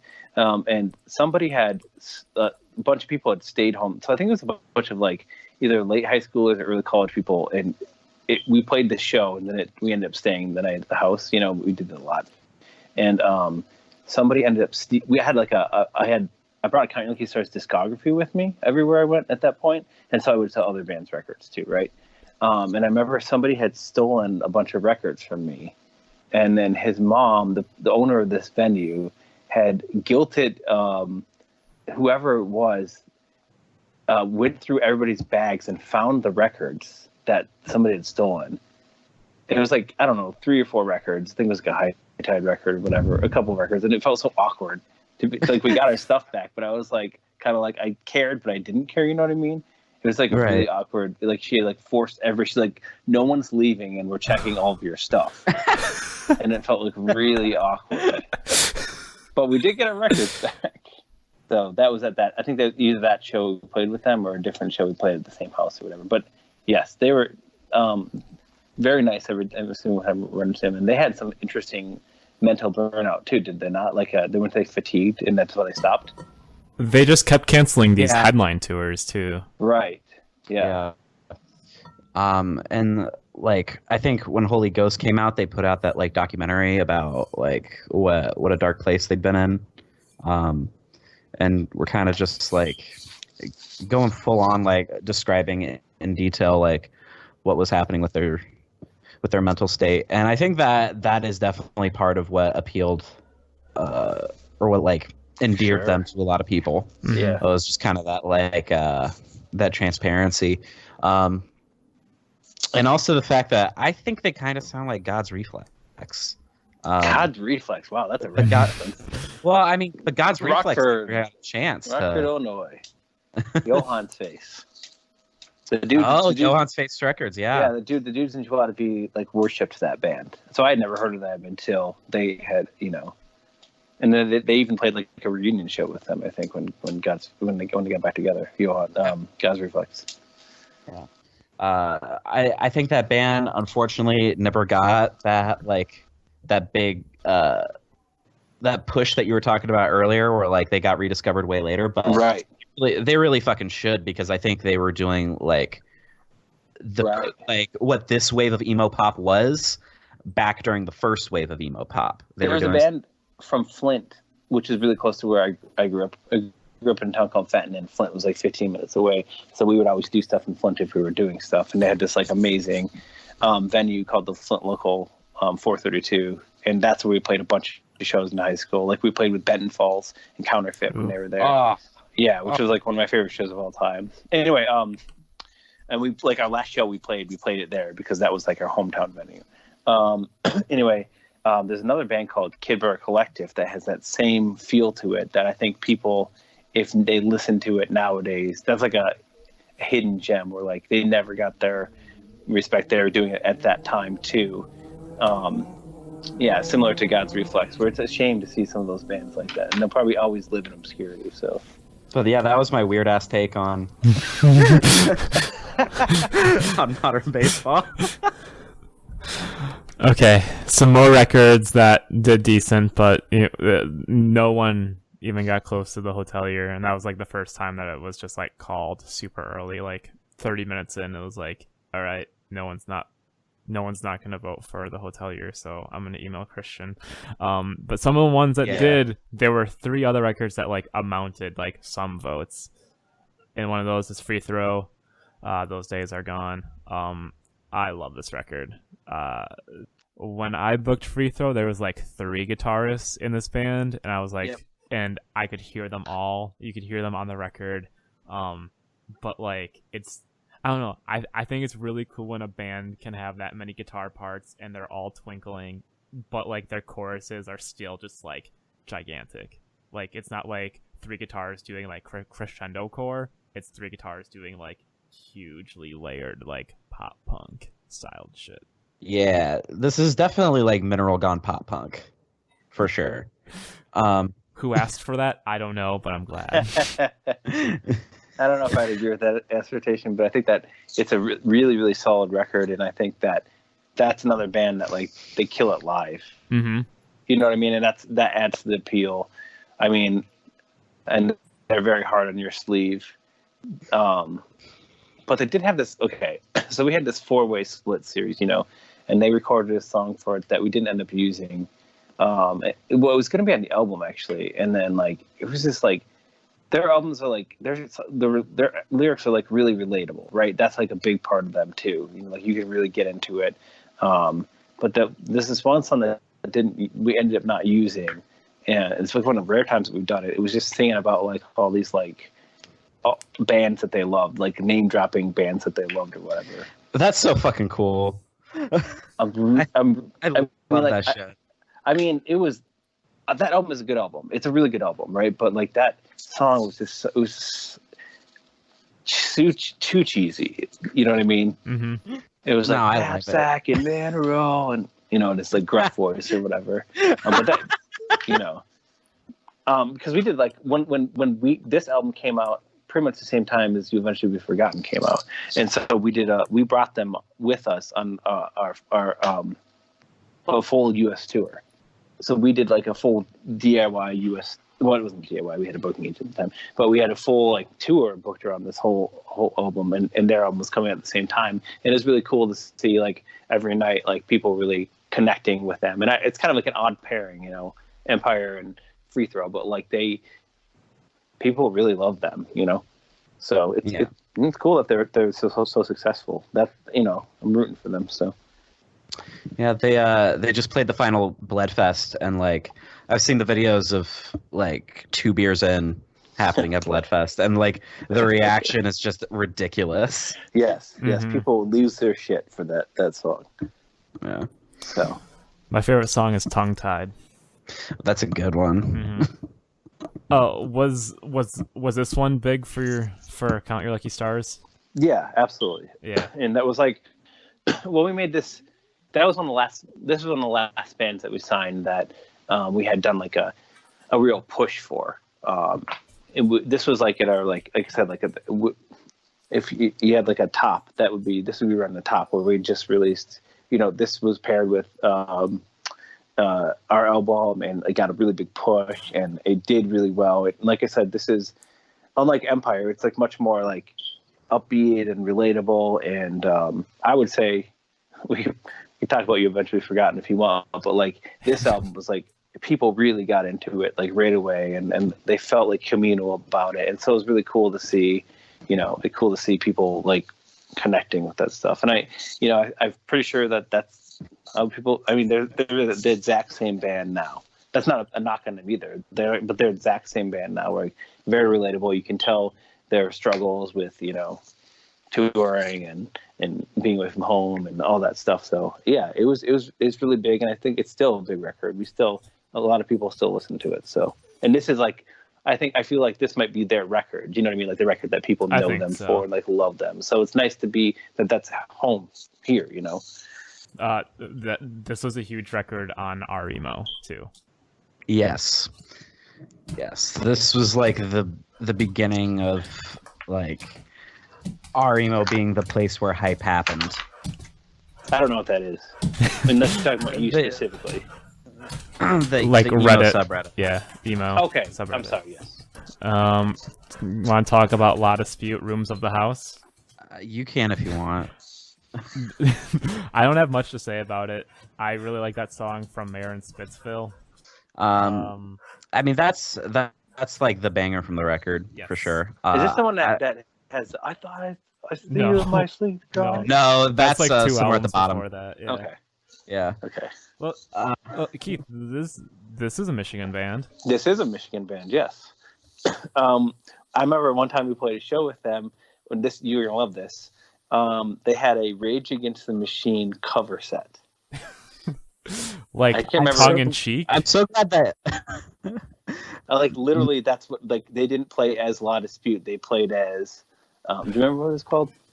It was at the DAC, I think. It was in Grand Rapids, wherever it was. It was just so funny, and they killed it for that. I mean, that's not my style of music, and I think that the style of lyrics that he writes is like, do you know how people? I probably shouldn't be saying these things, but here I am anyway. Do you know how people like want everybody else to know that they're smart or think that they're smart? Oof. You know what I mean? Yeah. You didn't have to attack me like this. I came out to this podcast to have a good time. But that's why I kind of feel like the lyrics are like they're good, but like they're like really cheesy. You know what I mean? Like look at me, I'm well read. Yeah, I feel like they had grown out of that by Wildlife and then grew back into it for Rooms of the House. Yeah, I don't know. Again, that's another band where I haven't. We played with them, and I know a lot of people during that. I think I see you in my sleep. Like a lot of people were making fun of them for that. I remember that, but people also legitimately loved it too. So I'm really glad you clocked that we would adore the Rage Against the Machine cover set. We're those type of Rage people. is awesome, and they killed it. I mean, that's a really technical. That band, like La Dispute's a really good band. Technically, they're really good at what they do. I wouldn't say that what they do is something that I listen to, but that doesn't mean that they're not a good band. Mm-hmm. Keith, have you ever heard of the band Downset? No. Oh, if you like Rage Against the Machine but want something maybe just a little bit more hardcore, check out Downset, especially their first album. Got a bunch of records from here. Yeah, it's like Rage Against the Machine plus Inside Out, if that makes sense. I don't know who that is either. Inside Out. Inside Out was the band Zach De La Rocha did before Rage Against the Machine. Okay. Yeah. That's awesome. You blew it. Keep doing what you're doing. This was a big one when it was coming out. Not my favorite, but good album. That's how I feel. Yeah, this was the indie rock You Blew It record, or like the one where they started transitioning to indie rock from emo. Right, they had at that point. This I think is a big. This one right here is a real big. When people are so big, labels had really smelled money. I think during this period of time, and they were like scooping up all these bands. And this is a band I think that was like a real like. It was a get. Right, absolutely, and like it's a they're like a lot. They had that like fun like emo whatever like the party emo type of stuff, but then they I don't know they had that like they had a good marketability about them I think too. Mm-hmm. So yeah, like Tanner's cute, like I get it. Yeah, I mean also very talented band, very good at what they did. This album is definitely You Blew It thing that was like them covering songs from the Blue album. Oh yeah. Yes. I think too, yeah. Definition, you're maybe right. Yeah. Huh. Yeah, but it's a good album. I mean, it's a good album by a good band. I think they kind of plateaued after this album too. You know what I mean? They kind of got stuck where they were, which happened to us. that happens definitely. And I think that sometimes when you enter into that world and there's nowhere to go, it's kind of a weird place. Do you go back? You know what I mean? I don't know. Yeah, and I think this album kind of got a lot more credit than it deserved because people were wanting like more of these revival bands to be big, but like, yeah. So like, I feel like this album got like a lot of rave reviews just because people wanted like the new You Blew It record to be big and good when it really like wasn't. Yeah, and Yeah. I mean, and Evan produced this one, so definitely put his stamp on it too. Yeah, and like you can hear it on like Award of the Year award. And he played bass on it, I think. Did he? I'm pretty sure he played bass on it because they parted ways with their bassist right before this, and I think he ended up playing bass for the whole thing. And like, yeah, it definitely has an Evan feel to it. You guys remember when they put this record out and then a year later they toured with Coheed and Cambria? So crazy. It's so weird to see that. I don't remember this actually. Like, Yeah. I might have blocked this out of my memory because I hate Coheed and Cambria, but like. Yeah, 2015 they were direct support for Coheed. Do you remember? So you've been to Bloodfest. Have you ever been? You know what Common Grounds is? Is that a coffee shop? Well, no. There's a Common Grounds festival. So yes, Common Grounds festival. Anyway, it's like a big deal around here. It was anyway. I remember them playing that, and like Brand New headlined it. It was like an all-day festival. I think Circus Survive played it, whatever. Braid played it too. Yeah, I remember. But yeah, it was really because they were on stuff like that. They were doing some like really big stuff. I feel like I was too hard on this record in retrospect. I mean, I think it's a good record, but I think it does feel more like, you know, hey, we're trying to take us seriously now when we were always before like a, you know what I mean, like a like an hey, we're having fun, band, you know what I mean? Yeah, Mm-hmm. absolutely. So yeah, absolutely. So definitely kind of a weird feel, I think, because of that. And I think because Evan produced it and like Evan does Evan really well, but it's always strange to me when like one artist puts their touch on another artist and you can really clearly, you know, feel it and see it. Yeah, well, the next You Blew It record that they did sounded just like the Into It Over It record that came out that year too. Yeah. I think he might have produced that one too. Yeah. So I mean me personally as an artist, like I think I was always resistant to anybody like Evan wanted to work with us, for example, and I like Evan. Don't get me wrong, but I was kind of like bullheaded, I think, at the time. Maybe I might be different if I made a record now, but I was like, no, dude, like I wrote the song. This is how it's going to be. You know what I mean? And I think you have to be able to be more receptive to that. But if you aren't, it can be, you know, it can also come up with those problems, or not problems, I guess, but like that result, you know? Mm-hmm. Right. Cool. We got to speed through these next couple ones. Yeah. All right. So these ones didn't get many votes, but they're worth talking about. Womp womp. But there's some big ass records on this list too. It's weird, but that just shows like how much people love Home Like No Place Was There. Exactly. That album, like, oh man, people just that was like everybody loved it, and nothing else mattered that year. Watershed for sure. Yeah. Dikembe Mediumship. This is the one that sounds like a brand new Worship record. I don't feel it. This one ain't it, Chief. Chief. Yeah, I actually didn't listen to this record. I think I was just in that still not listening to music thing, and it's wild to me that they're still a band. I think it's still cool, but we were supposed to go on tour with them, and then our drummer quit at the last minute, and we had to bail on that tour. No, like a whole U.S. tour. Jeez, yeah, they only get to tour during the summer because they're like teachers. Yeah, I think some of our teachers. Yeah, that's tight. That's cute. Yeah, they're cool. Though. It's cool that they're still doing it. I think when Empire ended, I think I really wanted to end it because we couldn't be a band in the same capacity. But I think it's cool that they're like, yeah, we're gonna do whatever we want to do it. You know what I mean? Mm-hmm. Moose Blood, I'll keep you in mind. From time to time, I think it's the full title. I've never listened to this band before. Aren't they from the UK? Yeah, this is a play a show with them. Like, that's my context to them, and then they were kind of. You could say that about any band on the list. I know, right? But their reputation was that they were really, in love with themselves. Well, and they're garbage too. Like they have a habit of having members that like sext 16-year-old girls. Oh, it's that band. Yeah, it was Moose Blood. Yeah. Scan. Yeah. Yeah. And just all around, I'm not a fan of like this band or the people in it. Okay.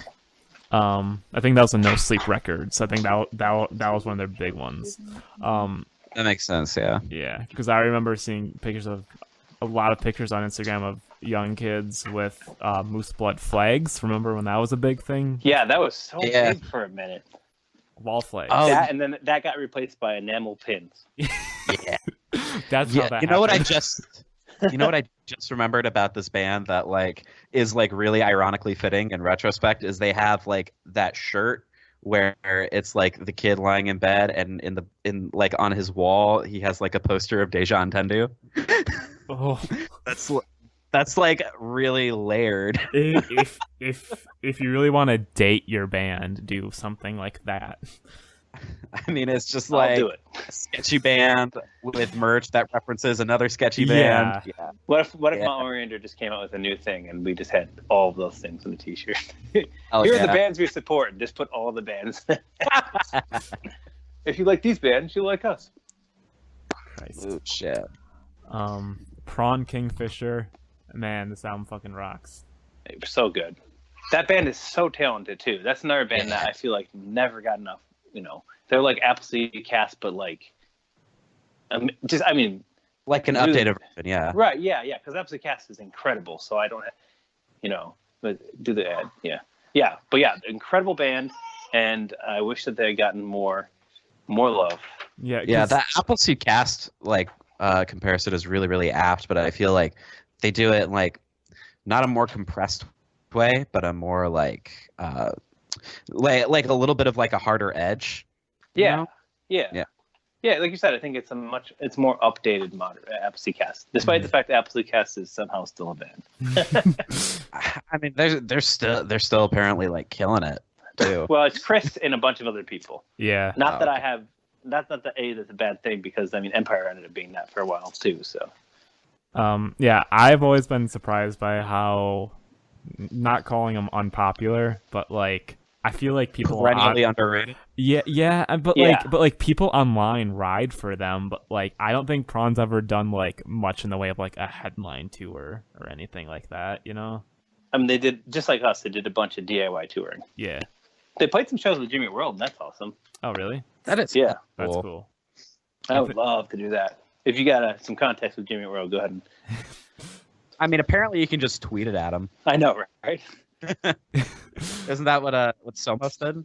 The Sinai Vessel. Sinai Vessel. Yeah. I should start bugging I'll bug them and Death Cab and Bon Iver. Hey guys, you want to play a show with a band that's not a band anymore? Tiger's Jaw Charmer. I remember when this album leaked, and then they just put it out because it leaked so early. That was the days that really mattered, but I don't think that matters that much anymore. Not anymore, no. I think that was the turning point. Yeah. That band is massive, too. Massive. Yeah, and that was another band that people were like, they're not going to be able to survive when they change the singers. And everybody thought they were not a band anymore, and then they were a band. And they're still huge. That was, like, really messy. Like, it was, like, the guy's on this record, but he's not in the band now. Right.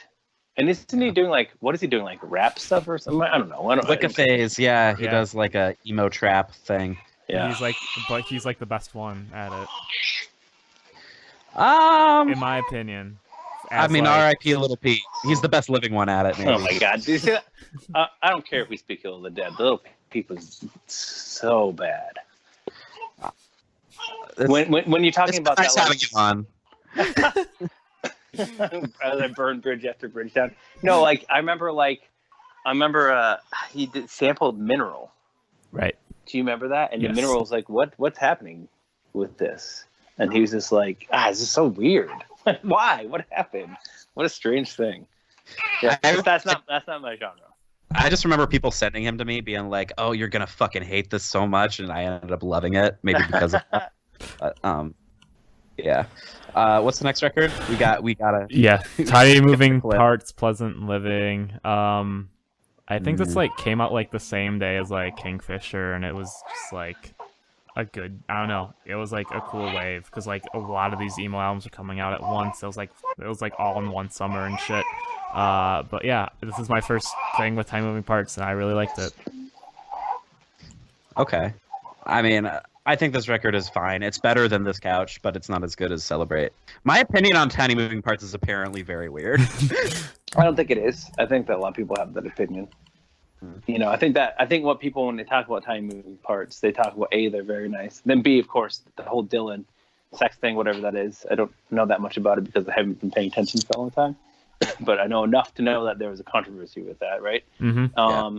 And then also that he's really good at guitar. They're really good. But that's like what they're known for. I don't know if they're known for like having good songs per se or anything like that. When you talk to people about it, they're like, "Wow, that's very fair."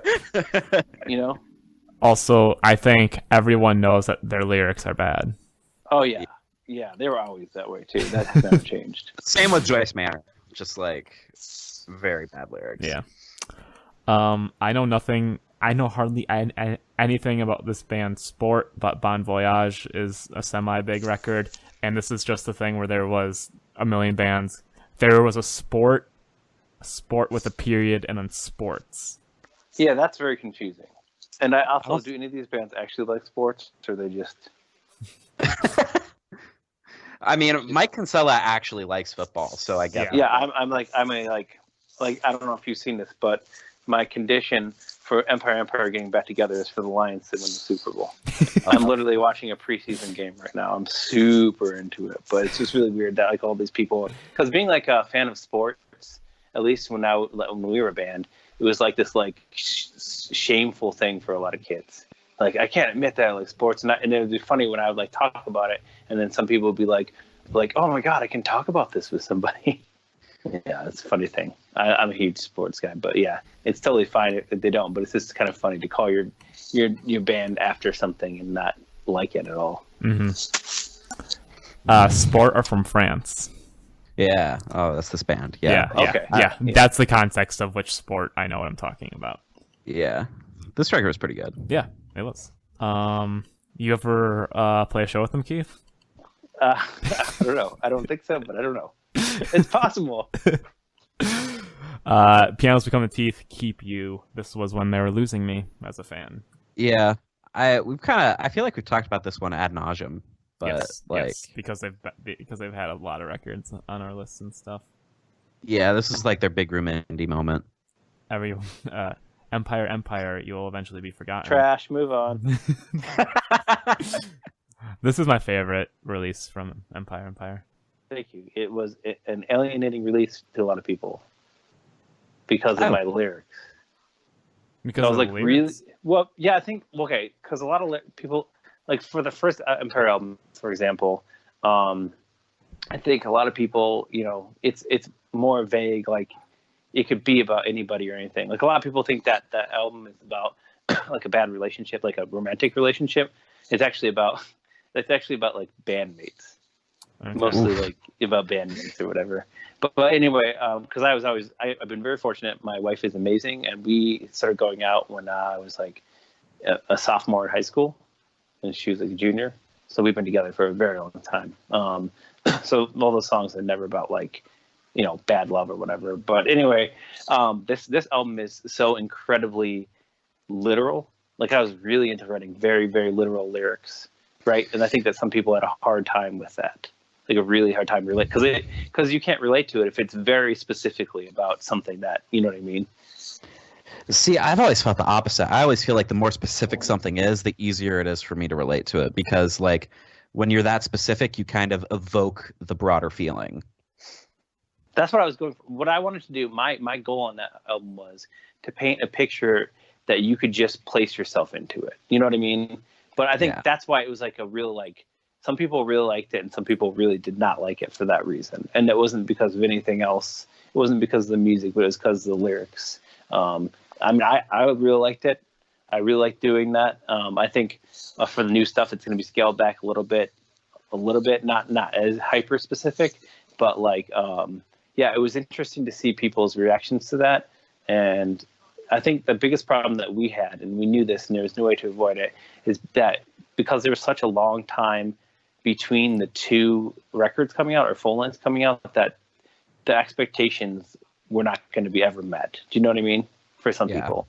Yeah, so it's kind of like when rappers are always doing mixtapes between albums. Right. Yes, we did we probably did like 2 or 3 albums worth of songs in between that. Yeah. We had 50 songs as a band, over 50 songs as a band, and only 2 full lengths, which is really stupid, but that is what we did. And I would do it differently if I could now, but it doesn't matter. Yeah, so like I think that if you were a casual fan though, and the last thing that you listened to was What It Takes, and then you listened to You Eventually Be Forgotten, it's very different. You know what I mean?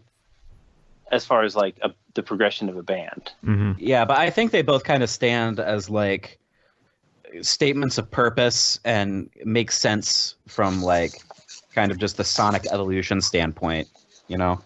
Like you can see like this band would become that band in 4 years. Yeah. When I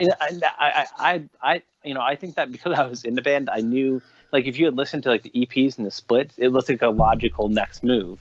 But if you hadn't listened to, you'd only listen to What It Takes and then move to that. To me, I think that also kind of shocked people too. But I mean, it did. I mean, it still. I mean, like it sold really well, and people. Some people really liked it, and some people didn't. You know, I mean, I think that sometimes as a musician, you know, the vocal people who don't like something are more. You know, one person can say something bad, and 100 people can say something good, and then you focus more on the one bad person or whatever. But like, you know, I think that also I made it as somebody who's like in his early 30s or whatever, and I don't know if you're like a teenager if they could relate to it or not. I don't know. Maybe I'm projecting on that. You know. I related to it as a teenager.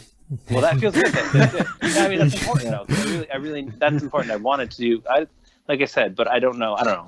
I've read some things online that are very unflattering, and read some things that are flattering. It was like another mixed thing, and so, hey, maybe in 10 years people will like the album, maybe not. I love when people talk shit about this podcast. It fuels me. It ruins me. Right? It's a weird thing though, and you have to like after a while. I can read reviews and I'm like, oh, I'm happy that it's a good review, or if it's a bad review, you just have to kind of disassociate from it because you can't, you're writing music for you. You're not, you hope that other people like it, but people are going to love things or not love things, and you kind of don't have any control over that. So, once it's out there, you gotta, like when we got bad reviews and stuff, it's just like, or good reviews, like I said, like either or, you just kind of gotta be like, okay, that's, just keep going with it, not let it affect you. Because there's some people that like I saw like they would get a bad review and then they would get like in a personal beef with somebody, but like it doesn't matter if you like it or not. Mm-hmm. That's totally up to you. But don't look like an idiot by like calling somebody out on that. Yeah, for sure. But I really liked it, and I thought it was cool. It was a cool way, and like I don't know how familiar you guys are with it, but the last song in the last album is like it was a real hint that we are not going to be a band anymore. I don't think I caught that. Well, I'm gonna have to re-listen. Yeah. Well, at that point, I was touring all the time, and we were borrowing people, and then Kathy had like at that point had a full-time job, and like she was writing stuff with it, but she wasn't touring as much with it. It was just like lonely being on the road and that kind of stuff, and like going through different members, and you can never really sound tight if you have different people you're borrowing every single time. You know what I mean? Yeah. So it was taxing that way. It was hard to keep going for that kind of stuff. But actually, another Easter egg is I love to put Easter eggs in things, and if you hold the vinyl record out to it, there's how records can have like etching on the inside of it. Mm-hmm. You should look at that and see if you can see. There's another kind of sign that we were kind of coming to an end. Hell yeah! Like I mean, we put the record out, and my hope was that it would do really well, and we could keep doing it, et cetera, but kind of knew mentally in the back of my head that it was probably going to be the last thing that we did. So, all right, that was interesting. Yeah. Two more things and not many minutes left. Braid No Coast has no right to be this good of a comeback album. It's so good. It's really good. Yeah, I said this before. They were so ahead of the curve with their original shit that bands in 2014 were still trying to catch up to the stuff they did in the 90s. And then they came out with No Coast, which was so far, again, ahead of the curve that people are going to be playing catch up with it 20 years from now. Yeah. I don't understand why nobody cared about this record. It was so good. I know. Oh, I thought tons of people loved this record.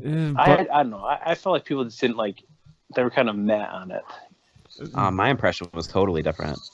I think washed up year of emo college, was stoked on it, but I don't think like kids in the streets were like, "Oh, Braid, man, Braid, like back, I was baby." so. For example, I was like so jealous that Top Shelf put that out and we didn't put it out. You know what I mean? Yeah. They because it was like a big get. They did that EP like it was 20, right? yeah, but they did like a 2012 or something EP, and it was whack. Yeah, that's right. Because people were really bummed about that. But this one was like a real return to form. Yes. And progressing it too. Yeah, Closer to Closed. It was on poly vinyl. That's right. Yes, it was Closer to whack. Closed. I forgot about that. That was a weird release comparatively to the rest of their stuff. Yes. Yeah. That's why I wasn't psyched about it. Right. But then it came out, and I was like, "Oh fuck, this is good." I mean, and maybe that's why, like, I don't think it was like people were maybe was excited about it because that Closer to Closed had come out. Mm-hmm. Yeah, I 100% forgot that existed until this very moment. Wow. But Braid is an incredible band. I mean, and Bob Nana is such a good vocal, and the interplay that they have between the two. It's a good band. Sure. Oh my god! And the drumming, everything is good about it. Drumming, bass, everything. That was the drummer that we had for a really long time, who was the permanent member, despite not only appearing on a couple releases. John Steinhoff was his favorite drummer was Damon from Braid, and man, that guy is such a good drummer.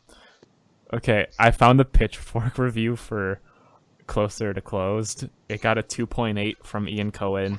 Yeah. And the tagline is, "The influential 1990s Illinois band is back. Longtime fans will be crying for the wrong reasons." Yes. I remember, it had such a negative. Yeah. I think that definitely stained like, anything new coming out, because people were just, and it was also weird that they did that Balance and Composure split too. Mm-hmm.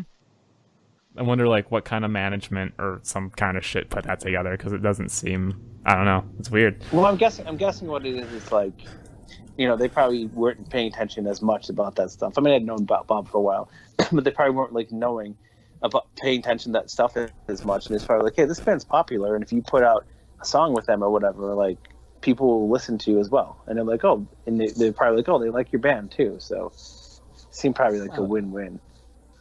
Mm-hmm. Yeah. And then the last thing that we're talking about, which we've already talked about a little bit, is Bravebird T- Gesture. I found about this band after they broke up.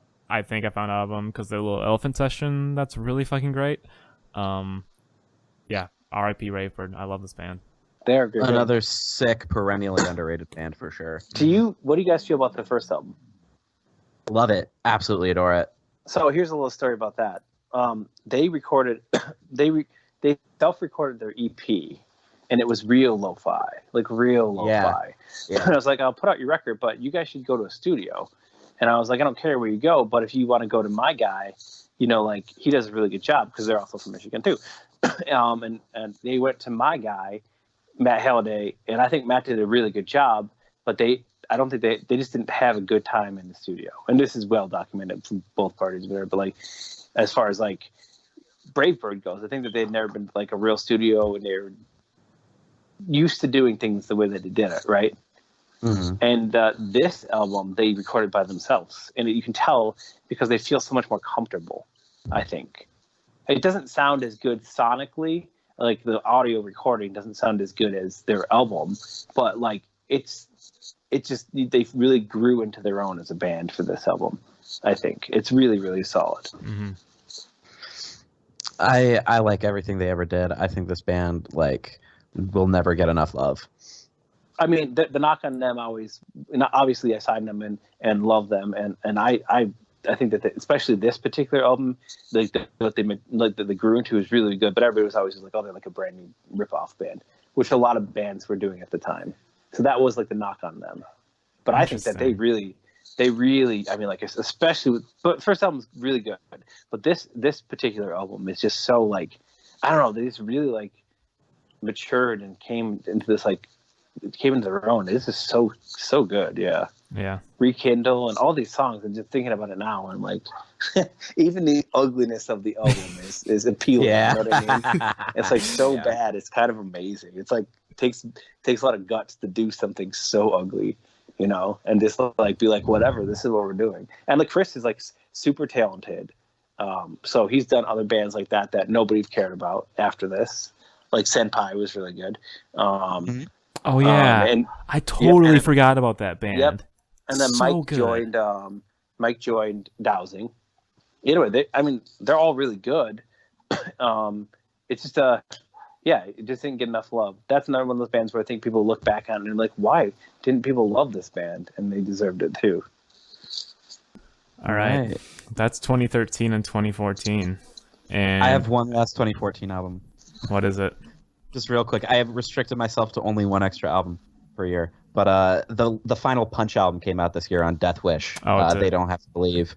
Oh my God, reignited my interest in hardcore immediately. Fucking fantastic album. Kind of rides the line of like power violence and screamo and straight up hardcore, and it's just perfect. But yeah, that's it. Cool. All right, Keith, thanks so much for taking some time to talk to us. Yeah, thanks for having me. I really appreciate it. Yeah, you were really warm and familiar, like immediately. So it was just like real chill, laid back vibe, and I enjoyed it a lot. Thank you. Well, then I've successfully fooled you.